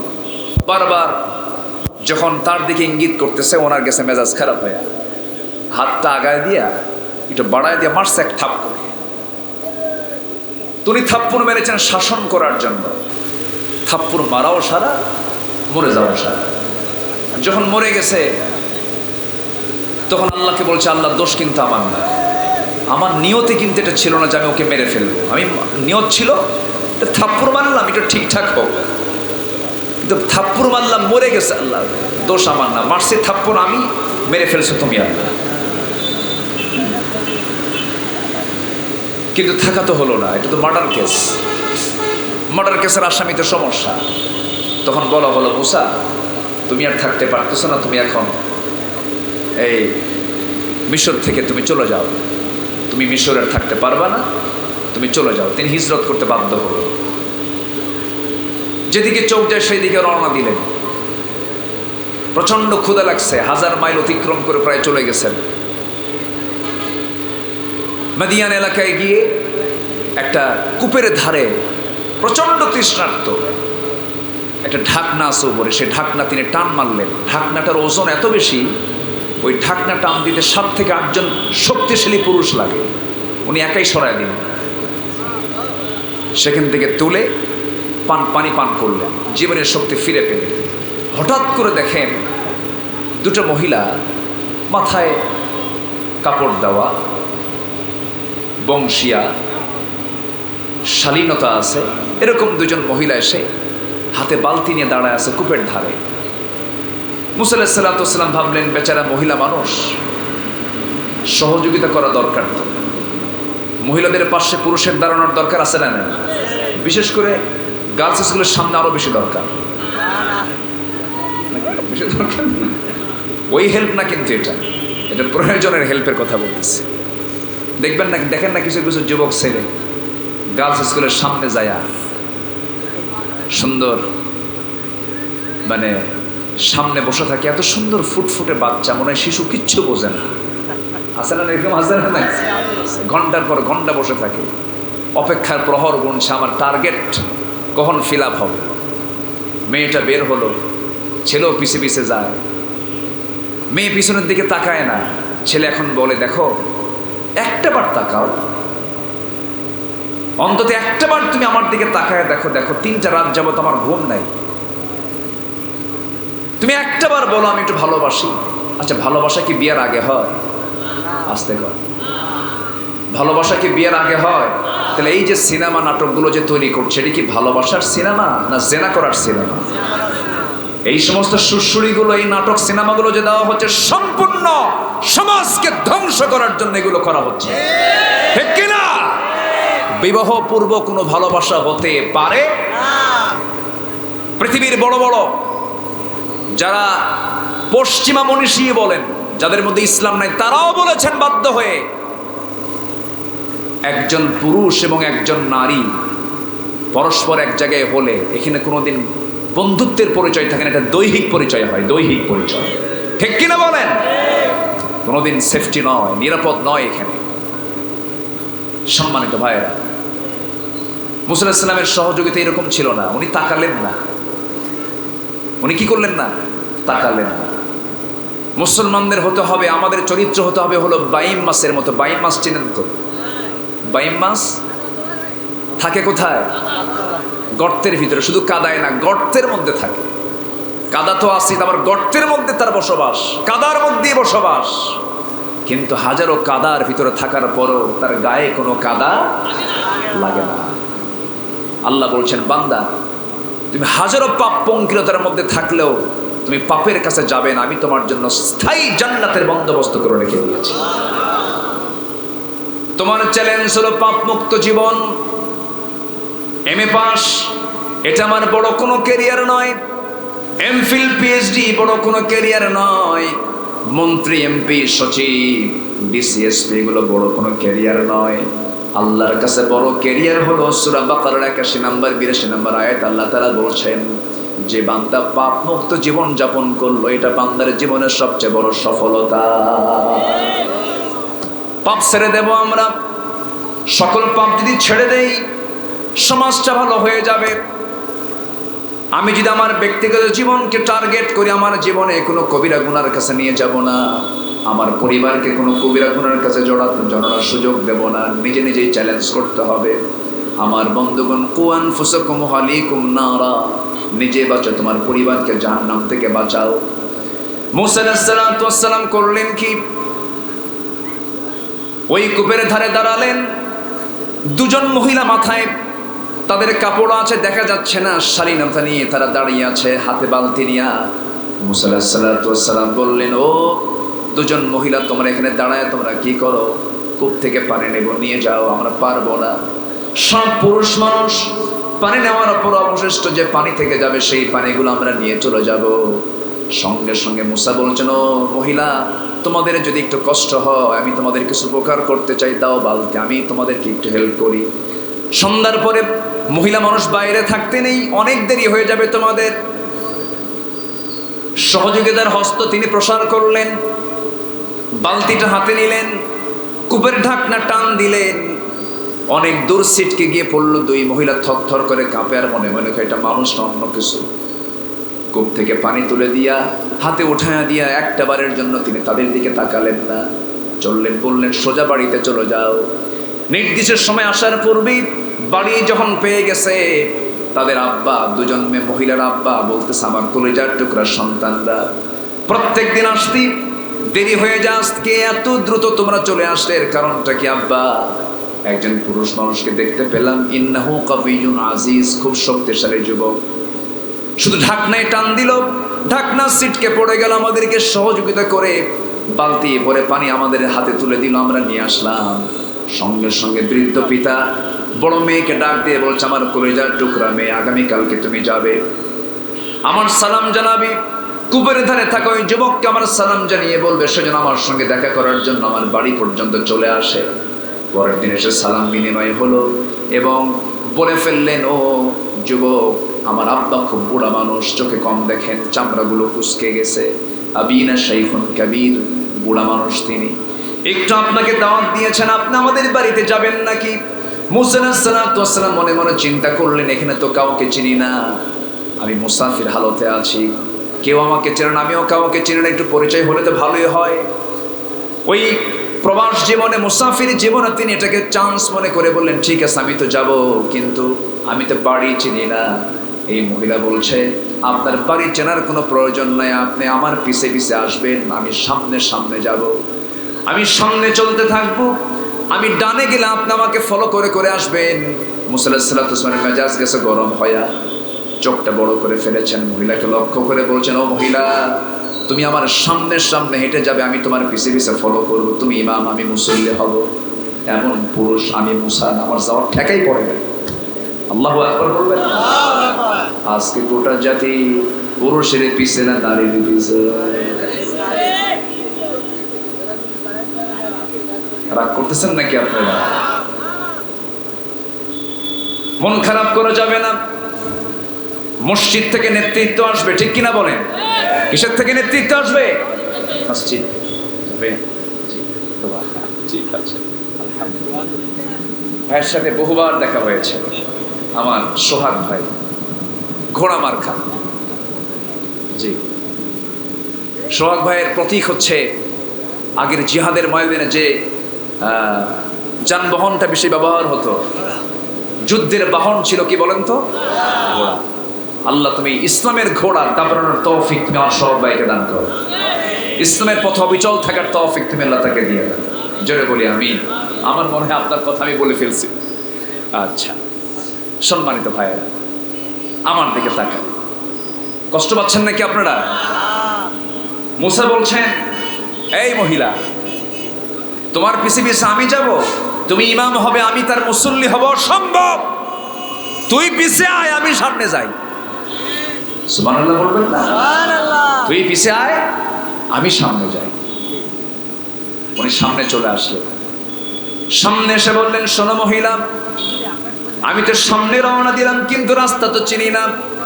পিছন থেকে তুমি আমাকে শুধু ইঙ্গিত দিবে, ডান, আমি ডানে যাব, বাম, বামে যাব। ডান আর বাম শব্দ ছাড়া অতিরিক্ত একটা কথাও তুই বলবি না। সুবহানাল্লাহ বলবেন না? একটা কথাও তুই বলবি না, কারণ মেয়েদের সুন্দর কথার মধ্যে কি দেখছেন? কি রস, দেখেন না? বুড়া চাচা কি করে রস আছে, এখনো বুড়া চাচার মধ্যে রস আছে। আচ্ছা, একটা রস আছে, দেখেন না? আপনি সলিমুদ্দিকে ফোন দিছেন, বন্ধ ফোন, দুঃখিত বলে কি না? এখানেও কারে ঢুকাইছে, পুরুষ না মহিলা? মহিলাকে। লিফটে উঠবেন আপনি, লিফটের 3 তলায় যাবেন, বাস এখানে বলতেছে 3rd ফ্লোর, পুরুষ না মহিলা? মহিলা। বিমানে আপনি হজে যেতে হবে, বিমানে চড়ে। এক বুড়ো চাচাকে নিয়ে আমি 2009 সালে ফার্স্ট হজে যাই, 2009। তো চাচা আমার সঙ্গে বিমানে চড়লেন। তো সাধারণত বিমানবালা তারা তো ম্যাক্সিমাম মহিলাই। তো বিমানবালারা পুরুষ যারা ইয়াং, তারপর কম বয়স, এদের তো অতটুকু হেল্প লাগে না, বেল্টের পরাতে তাদের অতটুকু হেল্প লাগে না, তারা তো বুঝে সব কিছু। যারা বুড়া মানুষ, হয়তো শিশু, বুড়া, শিশু আর বৃদ্ধা নারী, এদের পাশে এই বিমানবালাগুলো খুব সেবার মানসিকতা নিয়ে যায়। তো বুড়ো চাচা হজে যাচ্ছেন, তো বুড়ো চাচার সামনে লাল লিপস্টিকওয়ালা, গায়ে পায়ে তেমন কাপড় সুবুরও নাই, মাথায় ওড়নাও নাই। তো এসে যখন তার কোমরে বেল্ট লাগাচ্ছে, কোমরে বেল্ট লাগানোর পরপরই বলতেছে, বাবা এটাই কি হজ নাকি বাবা? আমারে বলতেছে। আমি বললাম, কেন? কি তোমার সব শেষ করে দিল আমারে। হজ করতে চাই, যদি আমার এই ওয়াকাম হয়, আমার হজ হবে কেমনে? বললাম, চাচা শুধু যাওয়ার সময় না, আসার সময়ও পাবেন, যেতেও পাবেন, আসতেও পাবেন। আজকে গোটা পৃথিবীর পণ্য সামগ্রী বানিয়ে ছেড়েছে আজকে ইহুদির বাচ্চারা, আজকে নারী সমাজকে পণ্য সামগ্রী বানিয়ে ফেলেছে। একটা অফিসের রিসেপশনে কোনো পুরুষকে চাকরি দেওয়া হয় না, রিসেপশনে বসায় দেয় সুন্দরী, লিপস্টিক ওয়ালি, চুল টুল ছেড়ে দেওয়া, খোপা ছেড়ে দেওয়া, অর্ধলগ্ন পোশাকে সামনে রিসেপশনে বসে আছে একজন নারী। যখন কোনো ক্লায়েন্ট ভিতরে ঢুকতে নাই, তখন দাঁড়িয়ে আসসালামু আলাইকুম, সালাম কালাম দিয়া ভেসকি মেরে একটা হাসি মেরে বাস ঢোকায় দিল। নারীর কি এটাই সম্মান? নারীর কি সম্মান এই জায়গায়? নারীর সম্মান হলো, আল্লাহ তাআলা বলছেন, আমি নারীকে এত সম্মান দিয়েছেন, নারীর পায়ের নিচে আমি জান্নাত রেখে দিয়েছি। সেই নারীকে আজকে আমরা নামাতে নামাতে এত নিচে নামিয়েছি যে তাদের পোস্টার আমরা দেওয়ালে দেওয়ালে উলঙ্গ করে লাগায় রাখি। যেরকম নাউজুবিল্লাহ। আমার মার দাম নাই? আস্তাগফিরুল্লাহ, দাম আছে না নাই? ইসলাম উলঙ্গ নারীকে ঢাকিয়ে দিয়েছে। আলহামদুলিল্লাহ বলেন। ইসলাম উলঙ্গ নারীকে কি করেছে? ঢাকিয়ে দিয়েছে। পোশাক মানুষের থাকবে গায়ে, পোশাক থাকবে না বনের জন্তু, বনের পশুদের গায়ে কোনো পোশাক থাকবে না। মানুষ যার নাম তার পোশাক পরার দরকার আছে না নাই? আচ্ছা, আজকে এটা কি সভ্য দুনিয়া না অসভ্য দুনিয়া? আজকে কি ঢেকে রাখার দুনিয়া না খোলার দুনিয়া? আজকে খুলে ফেলার দুনিয়া হয়ে গেছে। না, আমাদের পরিবারকে আমরা পর্দা দিয়ে সাজাবো। জোরে বলি ইনশাআল্লাহ, জোরে বলি ইনশাআল্লাহ। তালাকের 14 কারণ মনে আছে আপনাদের? তালাকের কয় কারণ? 14 কারণ। আমি কিন্তু লাইন ছাড়ি নাই, লাইনে আছি। মুসা আলাইহিস সালাতু ওয়াস সালামের কথা বলছিলাম, মনে আছে? বলবো। উনি কি ইমাম হয়েছেন না মুসল্লি হয়েছেন? ইমাম হয়েছেন না মুসল্লি হয়েছেন? সামনে যান আর বললেন দুটো শব্দ বলবি, ডান বাম, আর কোনো কথা বলবি না। মুসা আলাইহিস সালাতু ওয়াস সালাম সামনের দিকে চলতে লাগলেন। চলতে বাড়ি যখন পেয়ে গেছেন, বৃদ্ধ লোকটাকে পেয়ে তিনি সালাম দিয়ে ফেললেন, করমর্দন করলেন, আলিঙ্গন করলেন।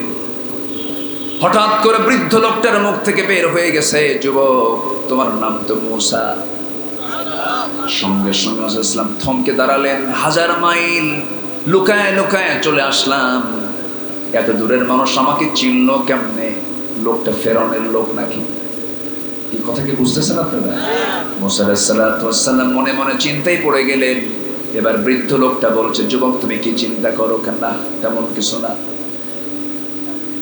তোমার নাম শুধু আমি জানি না, আরো কিছু জানি তথ্য। কি তথ্য জানেন বলুন? একজন মানুষকে থাপ্পড় মারছো, মরে গেছে, এরপরে এখানে আসছো। তিনি আরো জড়সড় হয়ে গেলেন। এবারে মুসা আলাইহিস সালাতু ওয়াস সালাম বলছেন, শোনো ও বুড়া মানুষ, আমি আপনাকে চিনতে পারছি না, আপনার সত্যিকার অর্থে পরিচয়টা কি? এবার বৃদ্ধ লোকটা বলতেছে, শোনো তুমি আমাকে যে দেখতে পাচ্ছ, বুড়ো মানুষ, চুলগুলো সাদা হয়ে গেছে, দাড়িগুলো সাদা হয়ে গেছে, চামড়াগুলো কুঁচকে গেছে, আমি শুধু সাধারণ বুড়োদের কাতারের একজন সাধারণ কোনো বুড়ো নই। আল্লাহ তাআলা আমাকে এই মাদিয়ানবাসীর জন্য পয়গম্বর করেছেন। ওয়াইলা মাদিয়ান আখাহুম শুআইবা, আমি হলাম আল্লাহর পয়গম্বর শুআইব আলাইহিস সালাতু ওয়াস সালাম। এই কথা বলার সঙ্গে সঙ্গে মুসা আলাইহিস সালাতু ওয়াস সালাম তিনি এতটাই আনন্দিত হলেন, সব দুঃখ তিনি ভুলে গেছেন। বুকের সঙ্গে আবার জড়িয়ে ধরে বললেন, চাচা খুব আনন্দ পেলাম, একজন আল্লাহর নবীর সঙ্গে আমার পরিচয় হলো, কি সুন্দর ভাগ্য আমার বন্ধুগণ, যার জীবনে একটা ভালো বন্ধু আছে তার চেয়ে বড় সুখী মানুষ এই দুনিয়াতে আর নাই। একটা বন্ধু পারে আরেকজন বন্ধুকে ভালো বানাতে, একজন বন্ধু বানাতে পারে আরেকজন বন্ধুকে খারাপ বানাতে। এই জন্য বন্ধু নির্বাচনে যুবকরা ভুল করবে না। বন্ধু তাকেই বানাবে যার দিকে তাকালে আল্লাহর কথা মনে হবে, নবীর কথা মনে হবে। যে বন্ধুটা তোমার বন্ধু হবে, সেই বন্ধুর মুখে সবসময় থাকবে কার জিকির, আসতে বলবেন না কার জিকির। আর যে বন্ধু তোমাকে পরকারের কথা বলবে, তাকেই তুমি বন্ধু বানাবে। এবং বন্ধু তাকে নির্বাচন করবে যার সঙ্গে তুমি আরো শাসিমের ছায়া একসঙ্গে থাকবে। যেরকম সুবহানাল্লাহ। মুসা আলাইহিস সালাতু ওয়াস সালাম তিনি এবার করলেন কি, খুব আনন্দিত হলেন। কিন্তু শুআয়ব আলাইহিস সালাতু ওয়াস সালাম এবার প্রস্তাব দিয়ে বসলেন, শোনো ও মুসা, গতকালকে আমার মেয়ে দুটাকে দেখেছো, আজকে আমার মেয়েকে দেখেছো, আমার 2টা মাত্র মেয়ে। এই 2টা মেয়ের যে কোনো একটা মেয়েকে আমি তোমার সঙ্গে বিয়ে দিতে চাই, তুমি কি বিয়ে করবা নাকি? মুসা আলাইহিস সালাম মনে মনে ভাবলেন, শ্বশুর যদি নবী হয় কত বড় ভাগ্য আমার। চিন্তাই করলেন না, বললেন রাজি। যখন বলছেন রাজি, মুসা আলাইহিস সালাতু ওয়াস সালামের এই কথা শুনে সাল্লাম বললেন, শোনো আমার তো মেয়ে, তোমার সঙ্গে বিয়ে দেবো, কিন্তু তোমার তো লক্ষণ খারাপ। কেন? থাপ্পড় মারলে মানুষ মরে, থাপ্পড় মারলে মানুষ মরে। এগুলো কিন্তু সূরা কাসাসের কথা। সূরা কাসাস আল্লাহ তাআলা সব বলে দিয়ে, সূরা কাসাস বাড়িতে পড়বেন, একদম সুন্দর করে, একদম সেম কথা কোরআনে পাবেন। আমার তো কথা নাই, এগুলো ওয়াজ কার? আল্লাহ। শিক্ষা আছে না নাই? আচ্ছা। মুসা আলাইহিস সালাতু ওয়াস সালাম বললেন, আপনি যা বলবেন তাই হবে, এখনই বিয়ে হয়ে যাক, কোনো সমস্যা নেই। কিন্তু তিনি বললেন, না না, তোমার রিপোর্টটা খারাপ। আমি যখন একটা মেয়েকে তোমার সঙ্গে বিয়ে দেব, তবে শর্ত হলো আমার বাড়ির কিছু ছাগল আছে, এই ছাগলগুলো তোমার পালতে হবে 8 বছর। 10 বছর হলে ভালো হয়, 8 বছর হলো অনার্স কোর্স, 10 বছর হলো মাস্টার্স কোর্স। তুমি যদি ফিল আপ করতে পারো, তখন আমি আমার মেয়েকে তোমার হাতে তুলে দেব। মুসা আলাইহিস সালাতু ওয়াস সালাম ছিলেন নরম মেজাজের না গরম মেজাজের? যাদের রাগ বেশি তাদের কাছে তো ছাগল খুব নিরাপদ। ছাগল নিরাপদ নাকি? নিরাপদ না বিপদ? বিপদ। এক তো রাগী মানুষ, এই রাগী পয়গম্বরের হাতে তুলে দিলেন ছাগল পালার দায়িত্ব। আল্লাহ রাব্বুল আলামিন মুসা আলাইহিস সালামকে ছাগল পালার দায়িত্ব শুধু দেন নাই, পৃথিবীতে এমন কোন নবী নাই যে নবী ছাগল চড়ান নাই। জোরে কোন সুবহানাল্লাহ। আমার রাসূল নিজে বলেছেন সব নবী ছাগলওয়ালা ছিল। আল্লাহু আকবার বলেন। সব নবী কি ছিল? ছাগলওয়ালা। সব নবী ছাগলওয়ালা ছিলেন। ঈসা আলাইহিস সালাম ছাগল লালন করেছেন, সব পয়গম্বর ছাগল লালন করেছেন, আমার নবীও ছাগল লালন করেছেন। মুসা আলাইহিস সালাম ছাগলগুলো পালতে লাগলেন। 1 বছর নয়, 2 বছর নয়, দীর্ঘ 10টা বছর। 10টা বছর যখন ছাগল পালা শেষ হয়ে গেল, এর মধ্যে তার কি ওই পরিবারে আল্লাহর পয়গম্বরের মেয়ের সঙ্গে কোনো প্রেম হয়েছে নাকি? আস্তে কর। ভালোবাসা হয়েছে? দেখছে কয়বার? বলেন কয়বার? কয়বার? 2বার। তাহলে এখানে কিন্তু অনেকগুলো শিক্ষা আছে। বিয়ে করার নিয়তে সর্বোচ্চ 1বার 2বার দেখা যেতে পারে, কিন্তু এই যে পার্কে যে যায়, পার্কে আর ক্যাম্পাসের সামনে, এটা কি 1বার দেখে? হ্যাঁ, কয়বার? আনলিমিটেড। কি লিমিটেড বলেন তো? লিমিট তো সীমার মধ্যে, আনলিমিটেড। দেখতে দেখতে এত বেশি দেখে ফেলে, বিয়ার পর আর মোহাব্বত থাকে না। বিয়ার পর হয় কিলেকিলে। কি হয়? কিলেকিলে। যারা বিবাহ পূর্বেই নোংরামি করবে, আল্লাহর কসম সুখ পাবা না, শান্তি পাবা না, রহমত পাবা না, সন্তানগুলো আল্লাহওয়ালা হবে না। নোংরামি ছেড়ে দাও, বিবাহের পথ ধরো, বিকৃত পথে নিজের জীবন যৌবনকে নষ্ট করে দিও না। এগুলো কথা কি বলার দরকার আছে? আছে না নাই? সমাজের অবক্ষয় নিয়ে আজকে আমার কথা। পাপ কেমনে আমরা কমাবো? সম্মানিত ভাইয়েরা, মুসা আলাইহিস সালাম ছাগল লালন পালন করলেন। যেদিন তার ছাগল পালা শেষ, তাফসীর ইবনে কাসিরে আসছে, শেষ দিন তিনি ছাগল পালগুলো নিয়ে বাড়ির দিকে আসতেছিলেন। বাড়ির দিকে ফেরার পথে অনেকগুলো ছাগল থেকে, ছাগল পাল থেকে একটা ছাগল একদিকে একাকী দৌড় মেরেছে। সেই ছাগলটা একাকী যখন চলে গেল, মুসাও তার পিছে পিছে দৌড়ালেন। ছাগলও দৌড়াবে, নবীও দৌড়ান। শেষ পর্যন্ত ছাগল আর পারল না। মুসা আলাইহিস সালাম খেপে গেলেন, রেগে গেলেন, ছাগলটাকে শক্ত করে ধরে ফেললেন।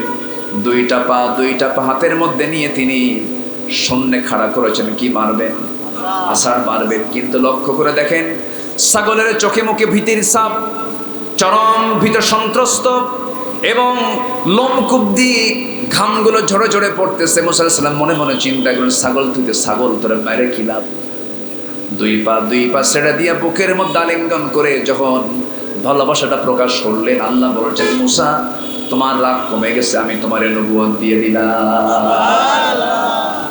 ধৈর্যের দরকার আছে না নাই? আসতে বলবেন না, আছে না নাই? আছে। এই ইতিহাসটা আমি টানার মূল কারণ হলো, আরো অনেক লম্বা ছিল। মূল কারণ হলো মুসা আলাইহিস সালাম তিনি নারীর সামনে চলেছেন না পিছনে চলেছেন? আমরা কি সামনে চলবো না পিছনে চলবো? আমরা ইমাম বানাবো নারীকে না পুরুষকে? আসতে নারী না পুরুষকে? শিখিয়েছে কে? আসতে বলেন, শিখিয়েছে কে? আল্লাহ তাআলা শিখিয়েছেন। তালাকের পরিমাণ বেড়ে যাওয়ার 14টা কারণ, আমি 3টা বলেছি। নাম্বার 4 হলো চাকুরির কিছু অহংকার আছে। কিছু মহিলার মধ্যে চাকরির অহংকার আছে না নাই? আছে। চাকুরির অহংকারে দেখায়, অনেক সময় এটাকে অবলম্বন করে শেষ পর্যন্ত তালাক পর্যন্ত গড়ায়। নাম্বার 5 হলো জ্ঞানার্জনের মিসইউজ, জ্ঞানার্জন অপব্যবহার। নাম্বার 6 হলো ডিভাইস আসক্তি।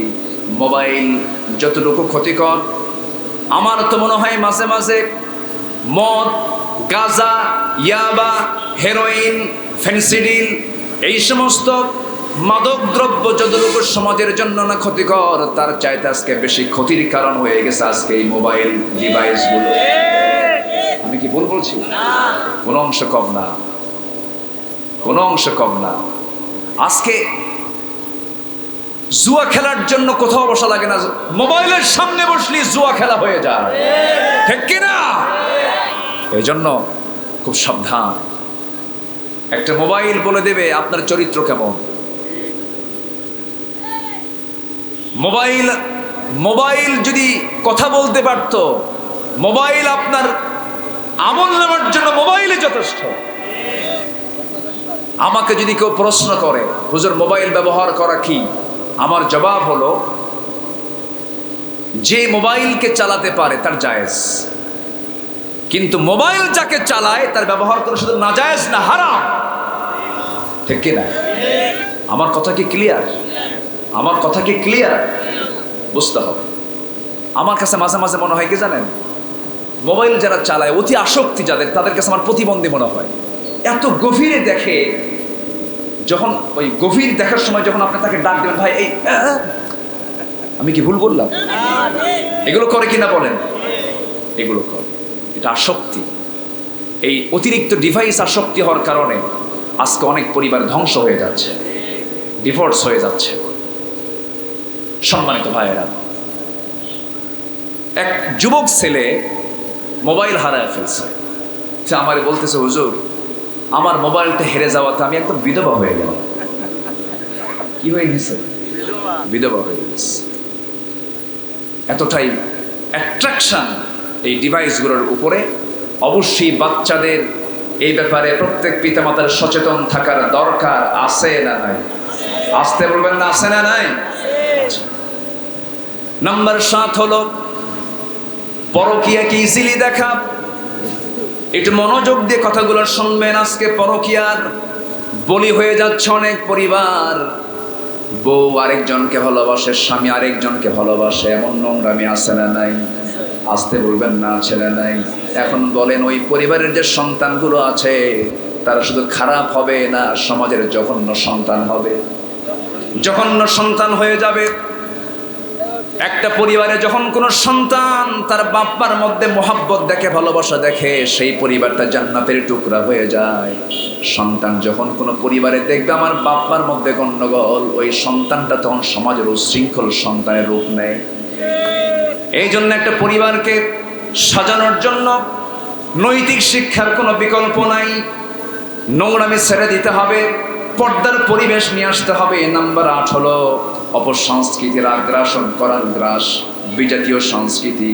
নাম্বার 9 হলো স্বামীকে সম্পদ মনে না করা, স্বামীকে দাম না দেওয়া। আবার অপরদিকে স্বামী স্ত্রীকে অবহেলা করে ফেলা, এটাও বড় বড় অপরাধ। নাম্বার 10 হলো ধৈর্যের অভাব। নাম্বার 11 হলো নিঃসৌন্দর্য লুকানো, পরপুরুষ থেকে এটির ব্যর্থতা। আজকে মেয়েরা স্বামীকে দেখাতে বেশি পছন্দ করে না, ভ্যানওয়ালা দেখাতে বেশি পছন্দ করে। ভ্যানওয়ালা, রিক্সাওয়ালা, সামার, কামার, বাইরের যা আছে আমি তাদেরকে খাটো চোখে দেখছি না, মানে পরপুরুষকে দেখাতে সে বেশি পছন্দ করে। এরকম মহিলার সংখ্যা আজকের সমাজে কম না বেশি? স্বামীর সামনে কোনো আতর লাগায় না, স্বামীর সামনে কোনো সেন্ট লাগায় না। মানুষের গায়ের তো একটা গন্ধ আছে। স্বামীর সামনে সেন্ট আতর না লাগায়া যখন মার্কেটে যাবে এমন সেন্ট মারে 3 মাইল দূর থেকে ঘ্রাণ পাওয়া যায়। আমি কি ভুল বলছি? এই সমস্ত নোংরামিগুলো আজকের সমাজে লক্ষণীয়। আমার বন্ধুগণ, নাম্বার 12 হলো সন্তান পরিবারকে গুরুত্ব না দেওয়া তালাকের অন্যতম কারণ। সন্তান একটা পরিবার গঠনের, পরিবার মজবুতের একটা মূল বাহন, কিন্তু সন্তানকে কতটুকু গুরুত্ব না দিয়া এরকম পরিবার ধ্বংস হয়ে যায়, তালাকের দিকে চলে যায়। নাম্বার 13 হলো স্বামী এবং স্ত্রীর আখিরাতের যে একটা ভয়, সেই ভয়টা যখন তাদের মধ্যে না থাকবে সেই সময় তালাকের এটা অন্যতম কারণ হয়ে যাবে। এই জন্য আমার বন্ধুগণ এই বিষয়গুলো আমরা খেয়াল করব।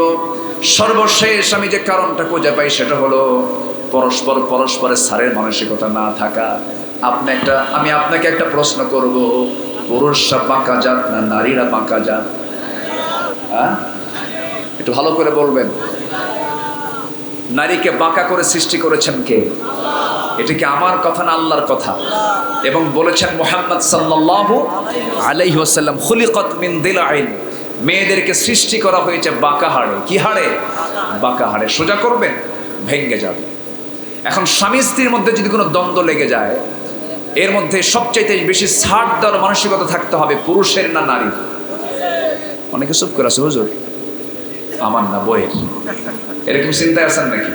এখানে ছাড় দেবে বেশি কে, বউ না স্বামী? একটু ভালো করে বলেন তো ভাই, কে কে ছাড় দেবে? স্বামী। স্বামীকে ছাড় দিতে হবে, কারণ আল্লাহ তাআলা সাক্ষী দিয়েছেন পুরুষ কয়জন আর নারী কয়জন, এটা মাথায় রাখতে হবে। ওরা এক না অর্ধেক? বলেন এক না অর্ধেক? অর্ধেক। তার অর্ধেক যেহেতু আল্লাহ করে দিয়েছেন, আপনি তার ডাবল। অতএব আপনার মাথায় থাকতে হবে যে আমি ডাবল, ও অর্ধেক। এই বিষয়টা মাথায় রাখতে হবে। আপনাকে ধৈর্যের পিরামিড হতে হবে। পরিবারটাকে সাজানোর জন্য আপনাকে ধৈর্যের পাহাড় হতে হবে। আমার নবীজি একদিন বসে আছেন। আমার নবী কি এক বউ না একাধিক বউ? বলেন কোনটা সহজ? এক বউ বলা সহজ না দুই বউ বলা সহজ? হ্যাঁ, এক বউ সহজ, দুই বউ তিন বউ সহজ? কাম সারছে, এতই পারেন। এক বউ সহজ, দুই বউ, তিন বউ, চার বউ আরো কঠিন। সহজ না কিন্তু। ইসলামে এটা জায়েজ করেছে বটে, কেন জানেন? অনেকগুলো কারণ আছে। এর মধ্যে এক নম্বর কারণ হলো সমাজে জেনা বন্ধ করার জন্য। ঠিক কিনা বলেন?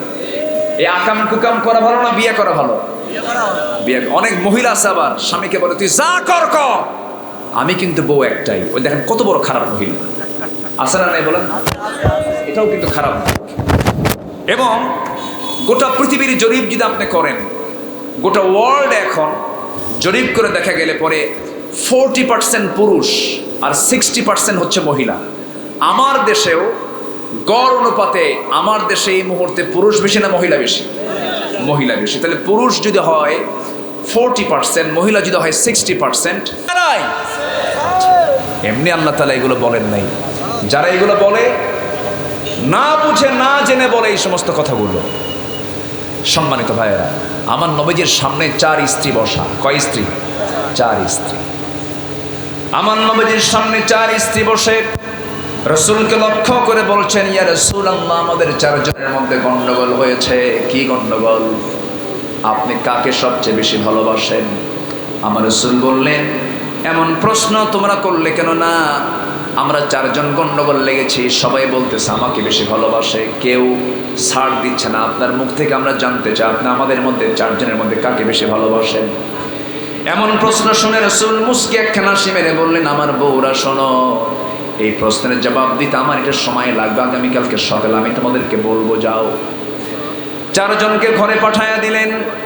অন্ধকার যখন হয়ে গেল, প্রথমে আম্মা জান আয়েশার ঘরে ঢুকে বলছেন, আয়েশা আমি তোমাকে দারুণ ভালোবাসি। হাতের মধ্যে তিনি মোট 8টা খেজুর নিয়েছেন, 2টা করে প্যাকেট করলেন। 2টা খেজুর আম্মা জান আয়েশার হাতে দিয়ে বলছেন, আয়েশা আমি তোমাকে খুব ভালোবাসি, তোমাকে 2টা খেজুরও দিয়ে গেলাম। আর তোমাকে বলে যাচ্ছে আমি যে তোমাকে সবচেয়ে বেশি ভালোবাসি, এই কথা যেন অন্য কোনো বইয়ের কানে না যায়। দ্বিতীয় স্ত্রীর ঘরে গিয়ে কি কথা বললেন? তৃতীয় স্ত্রীর ঘরে গিয়ে কি কথা বললেন? চতুর্থ স্ত্রীর ঘরে গিয়ে কি কথা বললেন? চলে আসলেন। পরের দিন সকালবেলা বুক ভরা আশা নিয়ে 4 জন স্ত্রী নবীর সামনে খাড়া হয়ে গেছেন। নবীজি মুস্কি মুস্কি হাসতেছেন। 4 জন স্ত্রী এবার প্রশ্ন করছেন, হুজুর আপনি এখন বলুন আপনি কাকে সবচেয়ে বেশি ভালোবাসেন? রাসূল বলেন, শোনো, আমি যাকে গত রাত্রিতে লুকায় লুকায় 2টা খেজুর দিয়ে আসছে, আমি তাকেই সবচেয়ে বেশি ভালোবাসি। যা। সুবহানাল্লাহ বলবেন। সুবহানাল্লাহ। ব্যালেন্স, ধৈর্য। Marriage life, manage life, management থাকতে হবে। বিয়ে আগে না ধৈর্য আগে? ব্যবসা আগে না ধৈর্য আগে? নামাজ আগে না ধৈর্য আগে? এই যে ওয়াজে বসে থাকা আগে না ধৈর্য আগে? পৃথিবীর সকল কাজে কি আগে? ধৈর্য আগে। যার ধৈর্য নাই তার মুখ থেকে এমনি একটা কথা বের হয়ে যায়। ধৈর্য। আমরা এই কথাগুলো কি জানার দরকার আছে ভাই? জানার কি দরকার আছে? আমার বন্ধুগণ, আল্লাহ রাব্বুল আলামিন বলছেন, শোনো, তুমি যদি পাপ কাজ ছেড়ে দাও আমি তোমাকে সুন্দর জান্নাত দিয়ে দেব। আল্লাহ রাব্বুল আলামিন আরেক জায়গায় বলছেন, ইন তাজতানিবু কাবাইরা মা তুনহাউনা আনহু নুকাফির আনকুম সাইয়্যাতিকুম ওয়া নুদখিলকুম মুদখালান কারীমা। বান্দা তুমি যদি বড় বড় গুনাহগুলোকে ছেড়ে দাও, ছোট ছোট গুনার দিকে আমি আল্লাহ তাকাবই না। শিরকের গুনাহ করলা না, বিদআতের গুনাহ করলা না, জিনার গুনাহ করলা না, সুদের গুনাহ করলা না, ঘুষের কারবার করলা না, খুন করলা না, সন্ত্রাসী করলা না, জুলুম করলা না, অন্যায় বিচার করলা না, আলেমদের বিরুদ্ধে ফাঁসির অর্ডার দিলা না, আমি তোমাকে জান্নাত দিয়ে দেব। কিন্তু এই সমস্ত আকাম কুকামগুলো আছে না নাই? আসতে বলবেন না, আছে না নাই? আপনি একজন নিরপরাধ মানুষের বিরুদ্ধে সাক্ষী দিলেন, আপনি 1000 বছর সেজদা দিয়ে কোনো কাম হবে না। আপনি বান্দার হক নষ্ট করেছেন। আপনি 14 বার হজ করেছেন। আপনি ইকামতে দ্বীনের বিরুদ্ধে কথা বলেন। সমাজে জেনার আইন চালু হোক, সুদের বিরুদ্ধে আইন তৈরি হোক, যাকাত ভিত্তিক অর্থনীতি চালু হোক, খুনের শাস্তি জারি হোক, কোরআনের বিধান চালু হোক, আপনি এটা চান না, আপনার কোনো নামাজ কবুল হবে না। এরকম হাজি নামাজি আমার দেশে আছে না নাই? আসতে বলবেন না, আছে না নাই? আচ্ছা, ইকামতে দ্বীনকে শুনলি ওদের গায়ে জ্বলে। ইকামতে দ্বীন শব্দটা আমার শব্দ না, কোরআনের শব্দ? হুজুরদের শব্দ না, কোরআনের শব্দ? কোন দলের শব্দ না, কোরআনের শব্দ? ইকামতে দ্বীন শব্দটা কোরআনে আছে না নাই? আছে।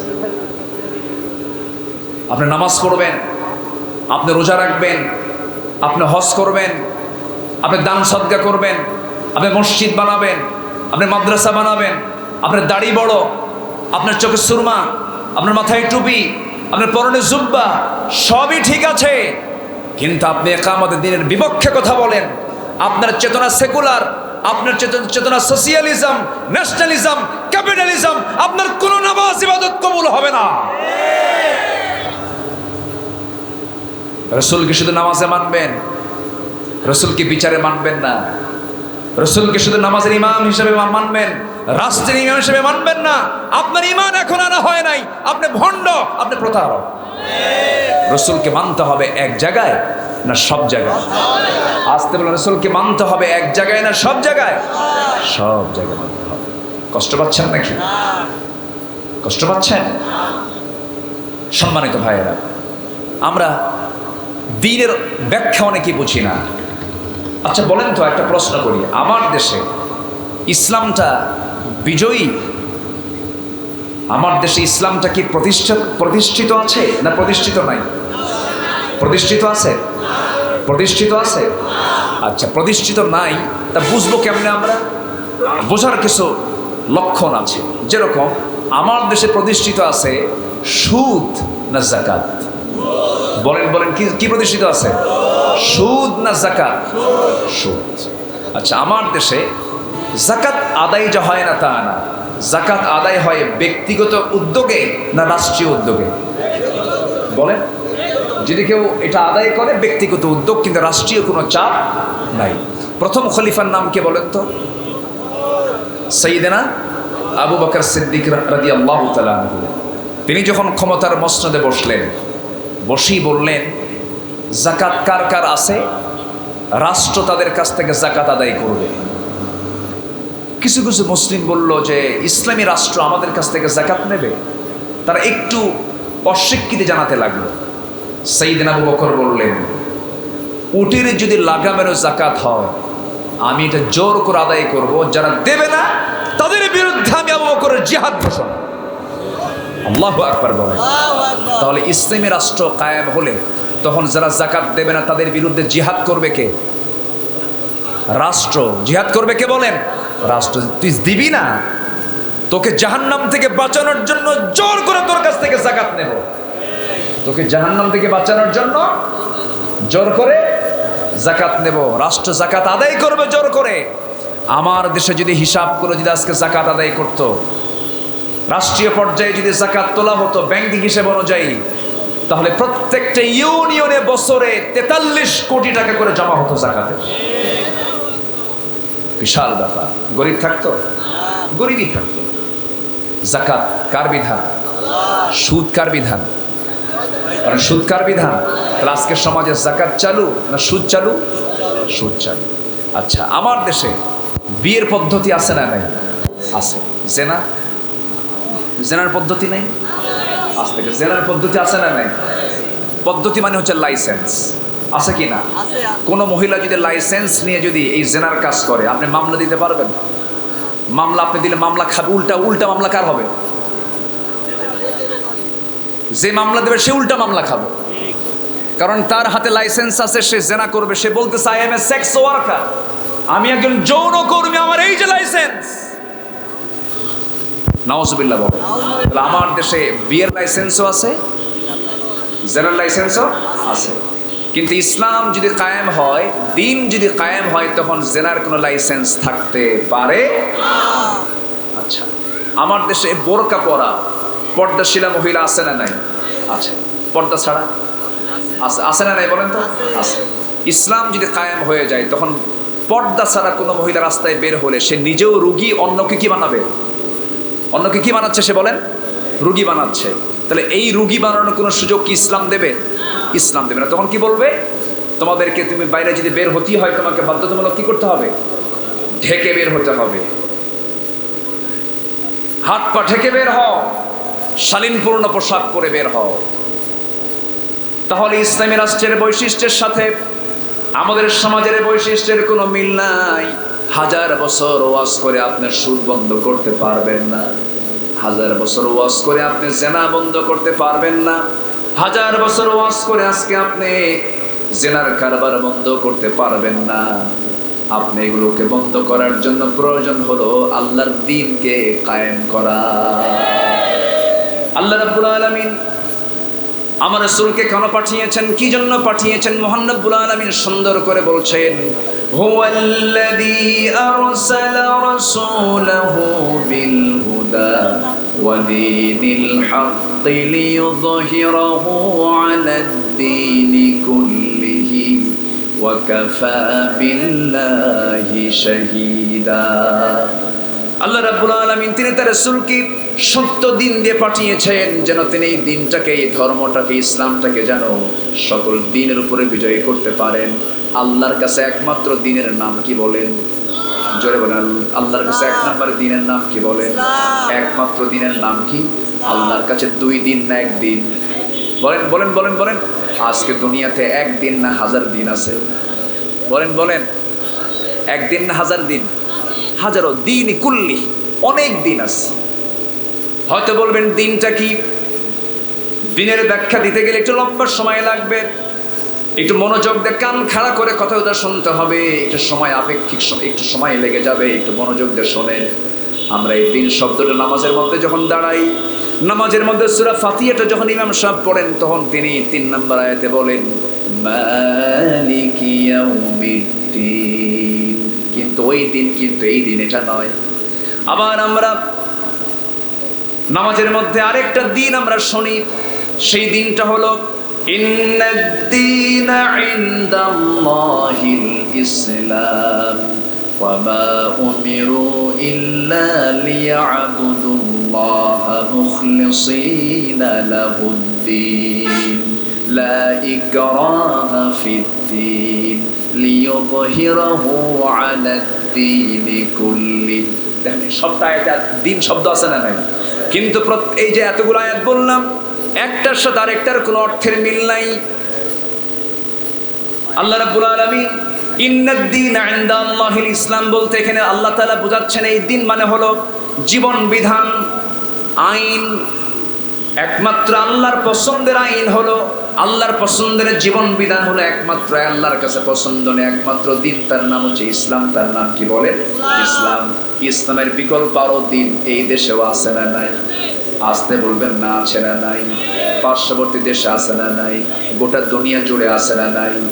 গবেষকরা বলছেন এই 200-রও বেশি দেশে 800 কোটি মানুষের এই দুনিয়ায় 70 থেকে 80টি দিন আছে, 70 থেকে 80টি মানব রচিত মতবাদ আছে।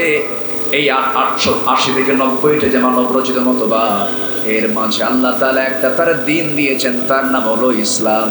গোটা 80 থেকে 90টা মতবাদ সবগুলো রিজেক্ট। এগুলোকে বিশ্বাস করলে পরে ঈমান থাকবে না যাবে? আজ থেকে ঈমান থাকবে না যাবে? ওই রকম দুনিয়ার আইনকে বিশ্বাস করে নামাজি আমার দেশে আছে না নাই? আছে। আল্লাহ রাব্বুল আলামিন আমার কথা নয়, বাড়ি থেকে মিলায়ে দেখবেন, وَمَن يَبْتَغِ غَيْرَ الْإِسْلَامِ دِينًا فَلَن يُقْبَلَ مِنْهُ وَهُوَ فِي الْآخِرَةِ مِنَ الْخَاسِرِينَ। আল্লাহ বলছেন যারা বেহায়ার মতো আল্লাহর দ্বীনকে ছেড়ে দিয়া মানুষের তৈরি করা বিধান, সুদের বিধান, পুঁজিবাদ, ন্যাশনালিজম, ক্যাপিটালিজম, সেকুলারিজম, সোশিয়ালিজম, এই সমস্ত মানুষের তৈরি করা মতবাদকে যারা গ্রহণ করবে, আমি তার কোনো কিছুকে গ্রহণ করব না, সে ক্ষতিগ্রস্ত হয়ে যাবে। এটা কি মোল্লার কথা না আল্লাহর কথা? কার কথা? আল্লাহর কথা। আমার নামাজ বিফলে চলে যাবে, রোজা বিফলে চলে যাবে, সব কিছু বিফলে চলে যাবে যদি আমি আল্লাহর জমিন, আল্লাহর দিন কায়েমের চেতনা যদি আমার মধ্যে লালন না করি। আমার বন্ধুগণ, খাদিজা যখন দুনিয়া থেকে বিদায় নেন তখন কিন্তু দিন কায়েম হয় নাই, কিন্তু দিন কায়েমের চেতনা তার মধ্যে লালন ছিল। সুমাইয়া শাহাদত বরণ করেছেন, বুকের মধ্যে বর্ষা ঢুকে সুমাইয়াকে শহীদ করে দেওয়া হয়েছে। সেই সময় কিন্তু দিন কায়েম হয় নাই, কিন্তু দিন কায়েমের পক্ষে তিনি ছিলেন। ইউকতাল আও ইয়াগলিব ফাসাউফা নুতিহি আজরান আযীমা। আমার বন্ধুগণ, এই জন্য আল্লাহর জমিনে দিন কায়েমের জন্য আমাদের কাজ করার দরকার আছে না নাই? আসতে বলবেন না, আছে না নাই? এই কাজটাই হলো মূল কাজ, এই কাজটাই হলো মূল কাজ। যদি মাথা যদি ঠিক থেকে যায়, গোটা বডি ঠিক থেকে যাবে। মাথা যদি পৌঁছে যায়, এই বডির কোনো দাম আছে নাকি? এই মাথা থেকে পা পর্যন্ত আমার পা চলে গেছে আমি বাঁচবো, আমার হাত চলে গেছে আমি বাঁচবো, কিন্তু মাথা নাই, আমি কি বাঁচবো নাকি? এই জন্য দিনকে পরিপূর্ণরূপে মানতে গেলে মাথাটা ইসলাম পৌঁছা দিতে হবে, মূলে ইসলাম পৌঁছা দিতে হবে। কোরআনটা শুধু তেলাওয়াতের মধ্যে মানলেই চলবে না, কোরআন শুধু ঝাড়ফুঁক দিলেই হবে না। অসুখ হয়েছে, ডাক্তারের কাছে গেলাম, ডাক্তার আমাকে প্রেসক্রিপশন দিয়ে দিলেন, জ্বর হয়েছে প্যারাসিটামল খান, ব্যথার ওষুধ দিয়ে দিলেন। আপনার সমস্ত ওষুধগুলো ডাক্তারের কাছ থেকে নিয়ে এসে বাড়িতে এসে করলেন কি? ফার্মেসি থেকে ওষুধ না নিয়া বাপ গেছিল হজে, জমজম কুবের পানি এক গ্লাস ভরায় নিয়ে গ্লাসের মধ্যে আপনি প্রেসক্রিপশন চুবালেন আর পানি পান করলেন। অসুখ ভালো হবে নাকি? অসুখ তো ভালো হবে না।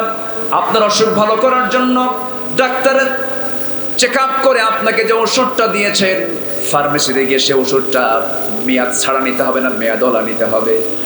মেয়াদ উত্তীর্ণ নেওয়া যাবে না, মেয়াদ আছে এমন ওষুধ আপনাকে নিতে হবে, নিয়ে খেতে হবে অসময় না সময়ে, অনিয়ম না নিয়মে, নিয়ম মতো সময়ে সময়ে আপনাকে খেলে পরে আপনি সেই সময় আশা করতে পারেন আপনি সুস্থ হয়ে যাবেন। ঠিক তেমনই কোনটা শুধু আপনি তেলাওয়াত করলেন কিন্তু এটাকে খেলেন না, সমাজে চালু করলেন না। আবার আপনি কোরআনটাকে মানলেন কিন্তু নিয়ম মাফিক মানলেন না। নামাজ মানলাম, যাকাত মানলাম না, যাকাত মানলাম, এরপরে পর্দা মানলাম না, রোগী ভালো হবে? রোগী ভালো হবে? এই জন্য ইসলামের পরিপূর্ণ ফায়দা পেতে হলে, ইসলামের পরিপূর্ণ স্ট্রাকচার যদি আমরা সমাজে দেখতে চাই, সমাজে প্রতিষ্ঠা করতে হবে কার দিন? আসতে বলেন কার দিন? ওই দিন কায়েম করতে গিয়ে যদি প্রয়োজনে আমাদের জান দিতে হয়, মাল দিতে হয়, শিখিয়েছেন মুহাম্মদুর রাসূলুল্লাহ। মুহাম্মদুর রাসূলুল্লাহ সাল্লাল্লাহু আলাইহি ওয়াসাল্লাম তিনি শিখিয়েছেন। তার দাঁত ঠিকই ছিল, দাঁত ভেঙেছেন কোথায়? বলেন বলেন বলেন। কিসের কাজ করতে গিয়া? দিনকে বিজয় করতে গিয়া। ওয়াজ করতে গিয়ে আপনার কিছু হবে না, নরম নরম ওয়াজ করলে আপনার কোনো সমস্যা নাই। যখন আপনি বলবেন জেনা হারাম, সুদ হারাম, যাকাত চালু করো, মিথ্যা অন্যায় জুলুমের বিরুদ্ধে কথা বলতে হবে, আপনি যখন বলবেন আপনার শত্রুর সামনে এমনি দাঁড়ায়া যাবে, ঠিক কিনা? আমার নবীজি যখন বলে ফেললেন সুদ চলবে না, জেনা চলবে না, এই সমস্ত হারাম কাজগুলো বন্ধ করতে হবে, মদের বোতল বন্ধ করতে হবে, মুখোমুখি হলো শত্রুরা। বদর চলে এলো, উহুদ চলে এলো, খন্দক চলে এলো, প্রত্যেকটা যুদ্ধে পাড়ি দিলেন মুহাম্মদুর রাসূলুল্লাহ, মুহাম্মদুর রাসূলুল্লাহ সাল্লাল্লাহু আলাইহি ওয়াসাল্লাম। তাহলে আমার বন্ধুগণ, প্রথম আয়াত থেকে আমরা একটা বিষয় শিখে নেই, সেটা হলো আমরা জীবনে পাপের কাজে ইচ্ছে করে আমরা কেউ যাব? হঠাৎ কোনো কিছু হয়ে গেলে তওবা করে নেব কার কাছে? আল্লাহর কাছে। নাম্বার 2, আল্লাহ তাআলা বলছেন যারা পাপ কাজ করবে তারা হবে জাহান্নামের স্থায়ী বাসিন্দা। আর পাপ মুক্ত হয়ে যারা দুটা কাজ করবে, কটা কাজ বলেন? দুটা কাজ। ওয়াল্লাযীনা আমানু, যারা ঈমান আনবে। যারা কি আনবে বলেন তো? ঈমান আনবে। আরেকটা হলো ওয়াল্লাযীনা আমানু ওয়া আমিলুস সালিহাতি উলাইকা আসহাবুল জান্নাহ হুম ফিহা খালিদুন। আল্লাহ প্রথমে জাহান্নামের ঠিকানা বলে দিলেন, কোন কাজ করলে জাহান্নাম তোমার ঠিকানা হয়ে যাবে। পরপরে আল্লাহ তাআলা দূরেও গেলেন না, ওয়ার শব্দ লাগায় দেয়া আল্লাহ তাআলা এবার বলছেন জান্নাতের উপায় তোমার আছে, তোমার জন্য দুইটা কাজ। সেই দুইটা কাজের এক নাম্বার কাজ হলো ভালো করে তুমি ঈমান আনবে। ঈমানটা ফ্রেশ ঈমান আনবে, ভেজাল ঈমান তোমার আনা যাবে না। ভেজাল ঈমান কি? নামাজও পড়ে, আবার মদও খায়, রোজাও রাখে, আবার সুদের কারবারও করে, এমন নামাজি রোজাদার বুঝে আমার দেশে নাই। আসতে বলবেন না, আছে না? নাই, আছে। এটার নাম ঈমান। নির্ভুল ঈমান নয়, ফ্রেশ ঈমান নয়। ফ্রেশ ঈমানদার কি করবে? ফামাইয়াকফুর বিত্তাগুতি ওয়া ইউমিন বিল্লাহ ফাকাদ ইসতামসাকা বিল উরওয়াতিল বুসকা লা ইনফিসামা লাহা। জোরে বলুন আল্লাহু আকবার। আমার বন্ধুগণ, তাগুতকে যারা পরিহার করে চলবে, ঈমানকে যারা আনবে, ঈমানকে মজবুত করবে যারা, আগে তাগুতকে আগে বর্জন করতে হবে। আল্লাহর দ্বীনের বিপরীত যেটা, সেটাই হলো তাগুত। আমার বন্ধুগণ, ইসলাম চাই যাকাত, বাতিল শক্তি চাই সুদ, ইসলাম চাই বিয়ে পদ্ধতি। আর সমাজের অন্যান্য কিছু কিছু বিশ্বাসী লোক আছে, তারা বলে মন যাকে চাবে তাকেই তো আমি নিয়ে ঘুরবো, আমার সমস্যা কোথায়? এমন আইন চালু আছে, একটা পুরুষ প্রাপ্তবয়স্ক হয়ে একটা প্রাপ্তবয়স্ক নারী কিনে যদি 3 দিন 4 দিনও হেরে যায়, তারা যদি লিভ টুগেদার করে একসঙ্গে যদি থাকে, এখানে প্রশাসন এসে কোনো পানিশমেন্টের ব্যবস্থা করতে পারবে না, এমন কোনো আইন আমার দেশেও কিন্তু নাই। কঠোর কোনো আইন নাই। অথচ আল্লাহ বলছেন মিয়াতা জালদা, এমন অপরাধ যদি কেউ করে, এমন অপরাধ যদি কেউ করে ফেলে, তাকে ধরে আনো প্রকাশ্যে দিবালোকে সবার চোখের সামনে, মিয়াতা জিলদা, 100 দৌড়া মেরে দাও। আর যদি কোনো বিবাহিত যুবক, বিবাহিত কোনো যুবতী যদি জেনার কাছে লিপ্ত হয়ে যায়, এটা যদি প্রমাণ যদি হয়ে যায়, ইসলাম 3টা অপরাধের শাস্তি, দুনিয়াতে তার থাকারই কোনো অধিকার নাই, আল্লাহ তাআলা তা জানিয়ে দিয়েছেন। এর মধ্যে একটা হলো বিবাহিত বুড়া জেনাকার, যারা বিয়ে করার পরও জেনা করে। নাম্বার 2 হলো খুন করলে পরে তার বদলা হচ্ছে তাকে দুনিয়া থেকে বিদায় করে দেওয়া। আর একটা হচ্ছে আল্লাহর দিন থেকে বিরোধী বের হয়ে যাওয়া, আল্লাহর দ্বীনের বিরুদ্ধে যারা কথা বলবে, মুরতাদ যারা হয়ে যাবে, তাদেরকে দুনিয়া থেকে বিদায় করে দেওয়া। এই 3টা শাস্তি কে দিয়েছেন বলেন? আল্লাহ দিয়েছেন। আমার বন্ধুগণ, ঈমানদার কখনো হারাম কাজে যাবে না, ঈমানদার হারাম থেকে দূরে থাকবে, ঈমানদার কখনো বদ কাজের দিকে যাবে না। ঈমান তেমন একটা জিনিসের নাম, ঈমানদার রাস্তায় যখন চলতে যাবে, সবার আগে দেখবে আমার আল্লাহ তাআলার বিধান এই জায়গায় কি আছে, এই চিন্তা লালন করে তারা চলবে। আখিরাতের ভয় তাদের মধ্যে জাগ্রত হয়ে যাবে। 4 জন খলিফার একটা একটা করে জীবন থেকে একটু কথা বলবো, মূল আলোচনার শেষের দিকে আমি আস্তে আস্তে চলে যাব। 1 নম্বর খলিফার নাম কি বলেন? আবু বকর সিদ্দিক রাদিয়াল্লাহু আনহু। কি ঈমান তাদের মধ্যে ছিল! এই সাহাবী 4 জনই জান্নাতের সংবাদ দুনিয়াতে পেয়েছেন, কিন্তু তাদের চোখে পানি সবসময় থাকতো আল্লাহর ভয়ে।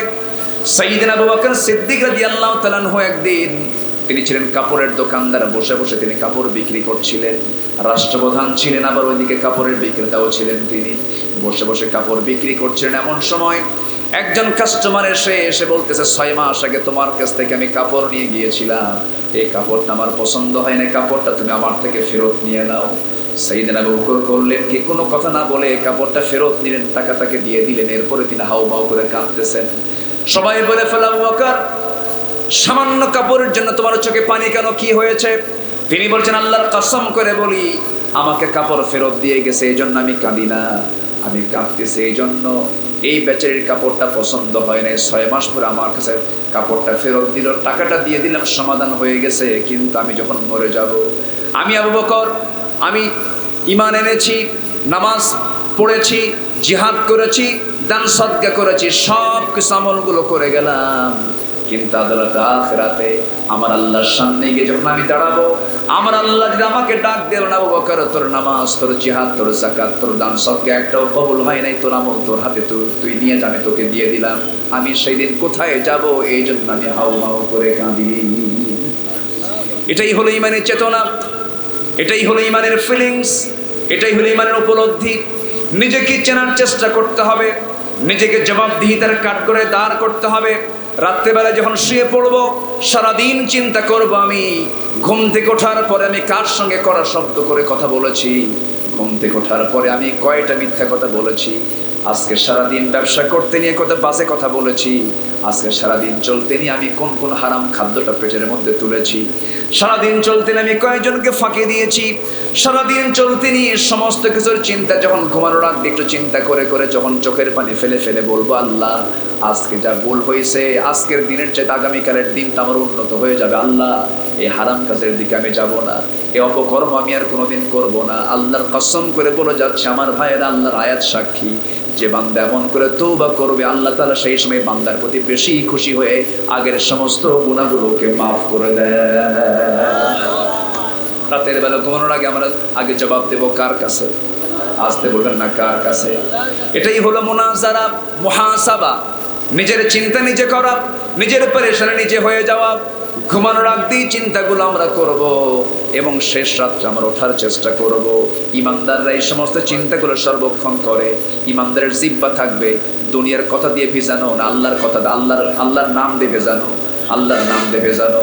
ইমানদার যখন ফজরের সময় যখন হয়ে যাবে, ইমানদারের পিঠ চুলকাতে থাকবে, ইমানদার অস্থির হয়ে যাবে, আমি কখন বিছনা থেকে উঠবো।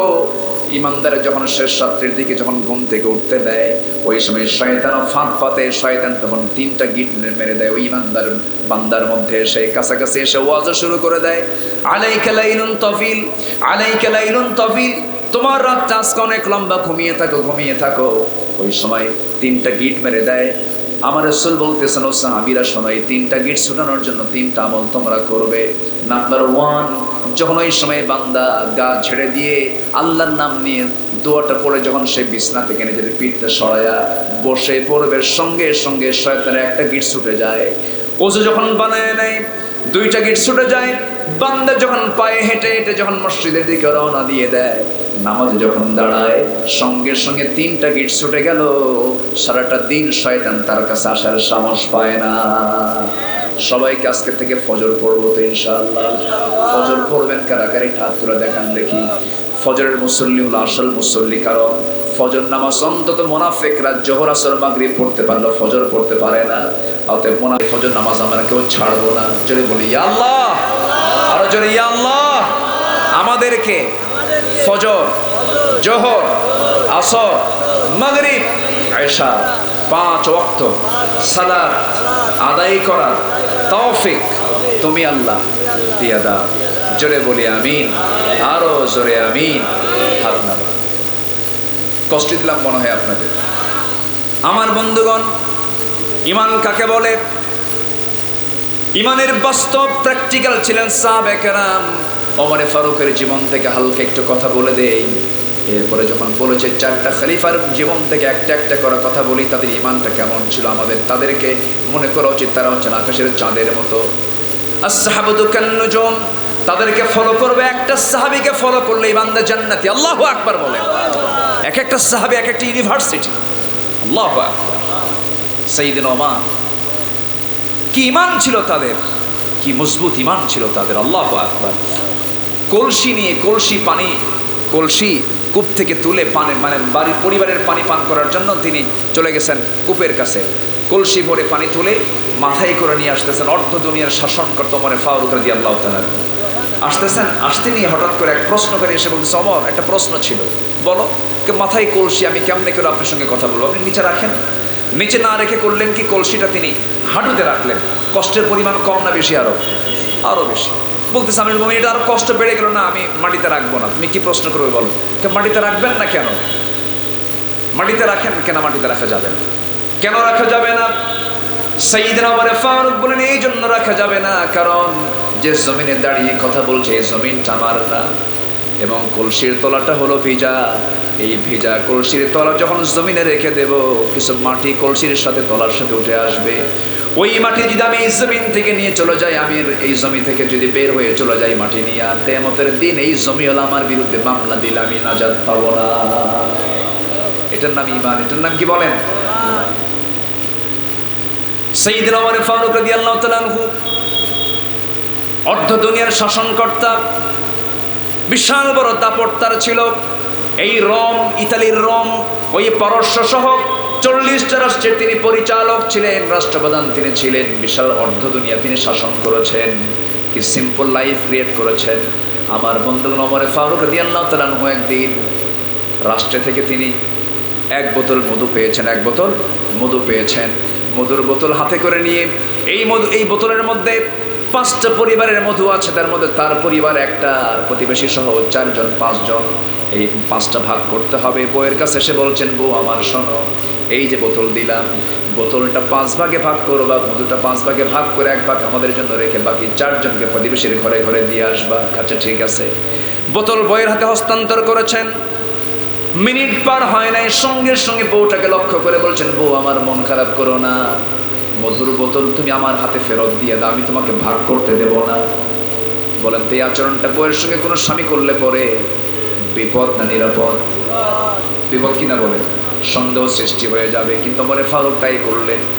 বউয়ের কাছ থেকে মধুর বোতলটা নিয়ে নিলেন, নিজে না মেপে বউকে দিয়ে না মাপায় না ভাগ করে এক প্রতিবেশীর সামনে গিয়ে বলছেন, প্রতিবেশী এইদিকে আসো, এই যেখানে মধু আছে 5টা ভাগ করবা, নিজে নিবা, আমার ঘরে একটা অংশ দিয়ে আসবা, সবার সঙ্গে সমান সমান করে মধুটা ভাগ করে দিবা। প্রতিবেশীর হাতে দিয়ে আসলেন। ওনার অংশটা যখন প্রতিবেশী তার হাতে দিয়ে গেছে, সেই বোতলটা নিয়ে, তার অংশের বোতলটা নিয়ে বউয়ের সামনে গিয়ে মুচকে একখান হাসি মেরে বলছে, বউ আমার, আমি তোমাকে খুব ভালোবাসি, আমি তোমাকে লাইক করি, আল্লাহর কসম করে বলে আমি তোমাকে সন্দেহ করি নাই, আমি তোমাকে দারুণ মহব্বত করি, পছন্দ করি, তুমি আমার সন্তানদের মা, আমি চালাই রাষ্ট্র, তুমি আমার পরিবার চালাও, তোমার দামও কম না, তুমি যদি আমার পরিবার না চালাতে আমি রাষ্ট্র চালাতে পারতাম না, আমি তোমাকে ট্রাস্ট করেছি, কিন্তু তোমার হাত থেকে যে মধুর বোতলটা নিয়ে নিলাম, অন্য কাউকে দায়িত্ব দিলাম, এর কারণ হলো এই মধুর বোতলে যে মধুটা আমরা পান করি, এটা হচ্ছে তরল জিনিস, লিকুইড জিনিস। এই মধু যখন ভাগ করতে যাবে আমার স্ত্রী, তুমি অনিয়ম করবে না, কম বেশি করবে না, এটা আমি জানি, কিন্তু মধু তরল জিনিস, ভাগ করতে নিয়ে দেখা যাবে তোমার হাতে কিছু মধু লেগে যাবে। এই যে 1 ফোঁটা 2 ফোঁটা মধু তোমার হাতে লেগে যাবে, এই লেগে থাকে হাতে, সেই মধু তো সমান ভাগে ভাগ করতে পারবে না। এতটুকু মধু আমাদের ভাগে বেশি আসুক এটা চাই নাই মনে করে মধুভাগের দায়িত্ব আমরা না নিয়ে আমাদের প্রতিবেশীকে দিয়েছি। এটার নাম ঈমান। এটার নাম কি বলে? ঈমান। সাইয়েদনা আলী রাদিয়াল্লাহু তাআলা আনহু, প্রচন্ড শীতকাল, আরবের ভিতরে, গোটা আরবে বছরে 1 থেকে 1.5 মাস 2 মাস পর্যন্ত প্রচন্ড হাড় কাঁপানো শীত থাকে। এমন শীতের সময় আসলো, রাষ্ট্রের বহু কম্বল স্তূপ হয়ে আছে, হাজার হাজার কম্বল। সাইয়েদনা আলী পোশাকের অভাবে থরথর করে কাঁপতেছেন, কিন্তু পাশে হাজার হাজার থাকা কম্বল তিনি একটা গায়ে দিতে পারতেন, গায়ে দিচ্ছেন না। প্রশ্ন করা হলো, আলী এতগুলো কম্বল থাকতে রাষ্ট্রের প্রধান মানুষ থরথর করে ঠান্ডায় কাঁপে, একটা কম্বল তো গায়ে দিলেও পারেন, আপনার ভাগে তো একটা কম্বল পাবেন বটে। সাইয়েদনা আলী বলছেন, শোনো, আমি যে একটা কম্বল গায়ে দেবো, সেই কম্বল যে আমি ওই কম্বলই ভাগে পাবো তার গ্যারান্টি কি? এই জন্য আমি ভাগের আগে কোনো কম্বল আমি আমার গায়ে দেব না। এটার নাম ঈমান। এটার নাম কি? ঈমান। হযরত ওমর ফারুক রাদিয়াল্লাহু আনহু বসে আছেন, ছোট্ট বাচ্চা, 7 থেকে 8 বছর তার বয়স। আসছে বাবার কাছে, সামনে অনেকগুলো খেজুর পড়ে আছে, কার্টুনের ভিতরে আপেল পড়ে আছে।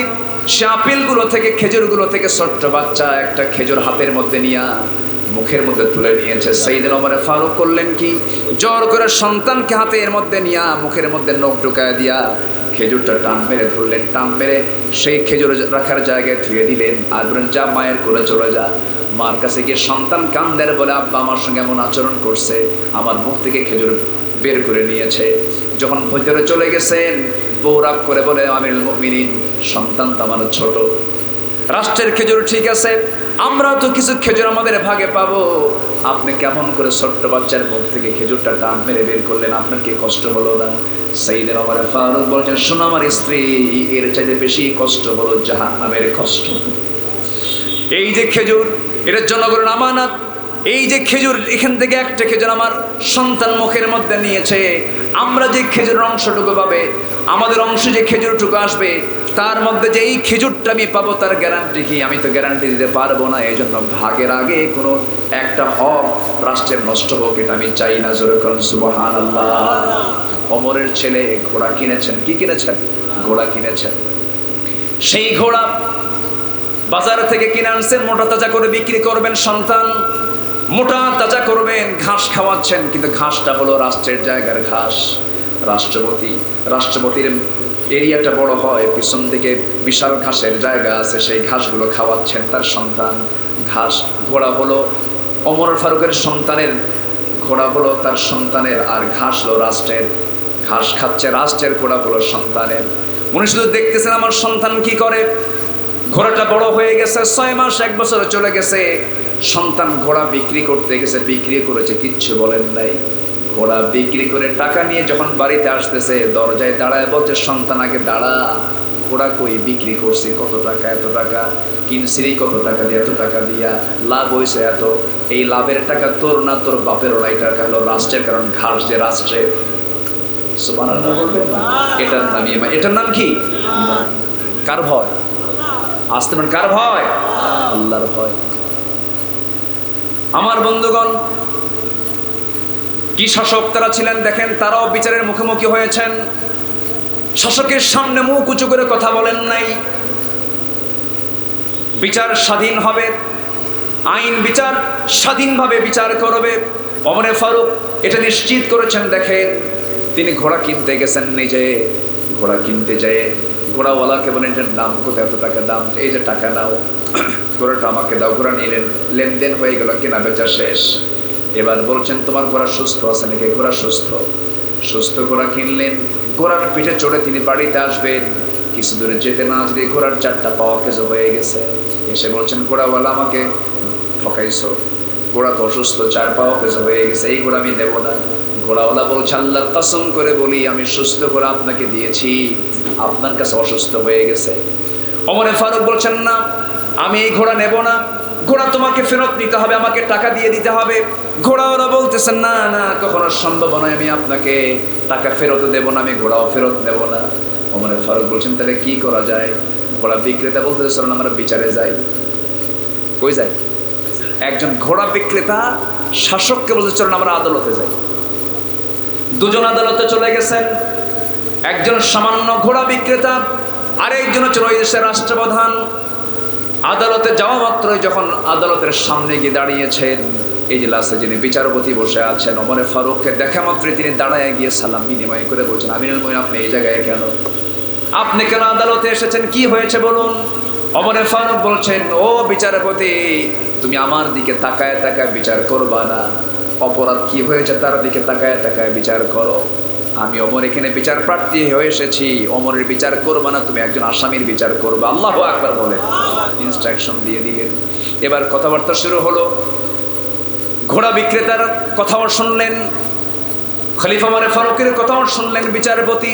শোনার পরে বিচারপতি বলতেছে, আমিরুল মুমিনিন, আপনি আমারও খলিফা, ওই বিক্রেতার খলিফা, আপনি অর্ধ-দুনিয়ার শাসনকর্তা।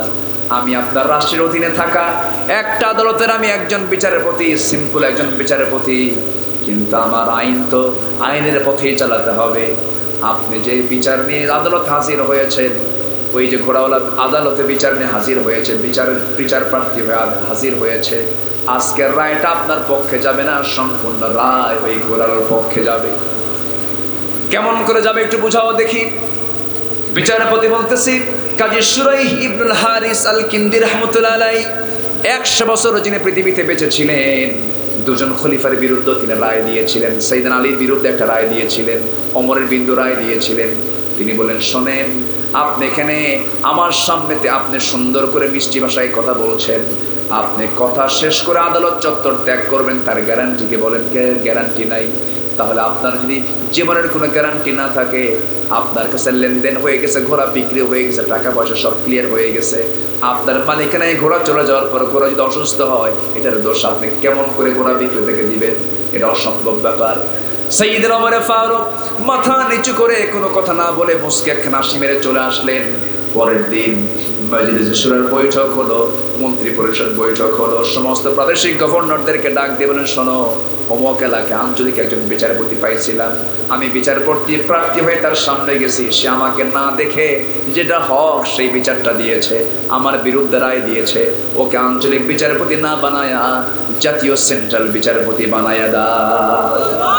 আল্লাহু আকবার বলেন। কেন? সে ব্যক্তি দেখে বিচার করে না, সে আইন দেখে বিচার করে। আল্লাহু আকবার বলেন। তাহলে আগের শাসকরা শাসকের বিরুদ্ধে রায় দিলে শাসককে পুরস্কৃত করত, আর এখনকার রায় দিলে শাসকের বিরুদ্ধে যায় ওকে পাগল বানায় বিদেশে হিজরত করায়। ঠিক কিনা আমার বন্ধুগণ? না, আমরা নিজেকে নিজের বিচার করি, সততা নিয়ে চলে, এইটাই ঈমান। এটার নাম কি বলেন? এগুলোই ঈমান। আল্লাহ তুমি সবাইকে বোঝার তৌফিক দাও। জোরে বলি আল্লাহুম্মা আমিন। মন তো চাচ্ছে আরো কথা বলি, কথা বলবো, আরো শুনবেন, এই দাঁড়ায় দাঁড়ায় কথাগুলো শুনবেন। আমি আপনাদেরকে বড় দেখেন, এই আমি কিছু ভাইকে দেখতে পাচ্ছি বহু সময় ধরে তারা দাঁড়ায় দাঁড়ায় আলোচনাগুলো শুনতেছে। আমি আর কষ্টের কারণ হব না, আমি শেষের দিকে আস্তে আস্তে চলে যাচ্ছি। যতটুকুন হয়েছে আমরা বলে ফেলি আলহামদুলিল্লাহ। জোরে বলি আলহামদুলিল্লাহ। তাহলে আজকে তালাকের পরিমাণ বেড়েছে না কমেছে? বেড়ে যাওয়ার কারণ হচ্ছে, আমি কটা বলেছি বলেন তো? 14টা কারণ আমি বলেছি, এটা মাথায় রাখবেন। আজকের সমাজের অবক্ষয়গুলো কি কি আমাকে একটু বলাও হয়েছে, আমাদেরকে এগুলো বলতে বলা হয়েছে, একটু বলাও দরকার।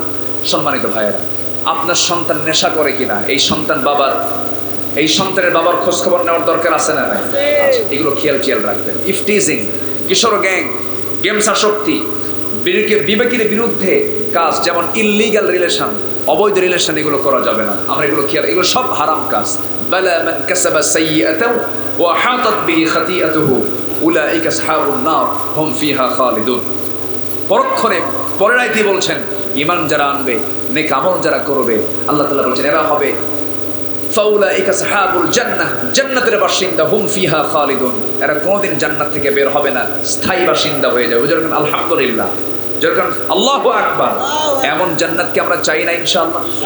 এমন জান্নাত আমরা সবাই চাই তো ইনশাআল্লাহ? জান্নাতে ঢুকলে বের হওয়ার কোনো কায়দা নাই। এটা কিন্তু আমার জেলখানা হলো নাকি? জেলখানাও না। আপনি জান্নাতে ঢুকবেন কিন্তু জান্নাত থেকে বের হবেন না কোনোদিন। এমন একটা নিয়ামতপূর্ণ জায়গা আল্লাহ তাআলা আপনার জন্য বরাদ্দ রেখেছেন। আল্লাহ সেই আখিরাতের স্থায়ী বাসিন্দা, জান্নাতের কাজ করার তৌফিক আল্লাহ তাআলা আমাদের সবাইকে দান করুন। জোরে বলি আল্লাহুম্মা আমিন। এই আশাবাদ কামনা করে যতটুকুন হয়েছে আমরা আমলের নিয়তে শুনলাম, আল্লাহ তাআলা বাকি জীবনে এগুলো আমল করার তৌফিক সবাইকে দান করুন। যে যেখানে আছেন বসে পড়ুন। আমরা চাইবো কার কাছে? আমরা চাইবো কার কাছে? আল্লাহর কাছে। সবাই বসে পড়ুন। যারা দাঁড়ানো ভাই, আমি আর কি বলবো, জায়গা তো নাই। যে যেখানে আছেন আমরা সবাই স্ব স্ব জায়গায় থেকে আমরা দোয়ায় শামিল হয়ে যাই। সবাই বলে সুবহানাকাল্লাহুম্মা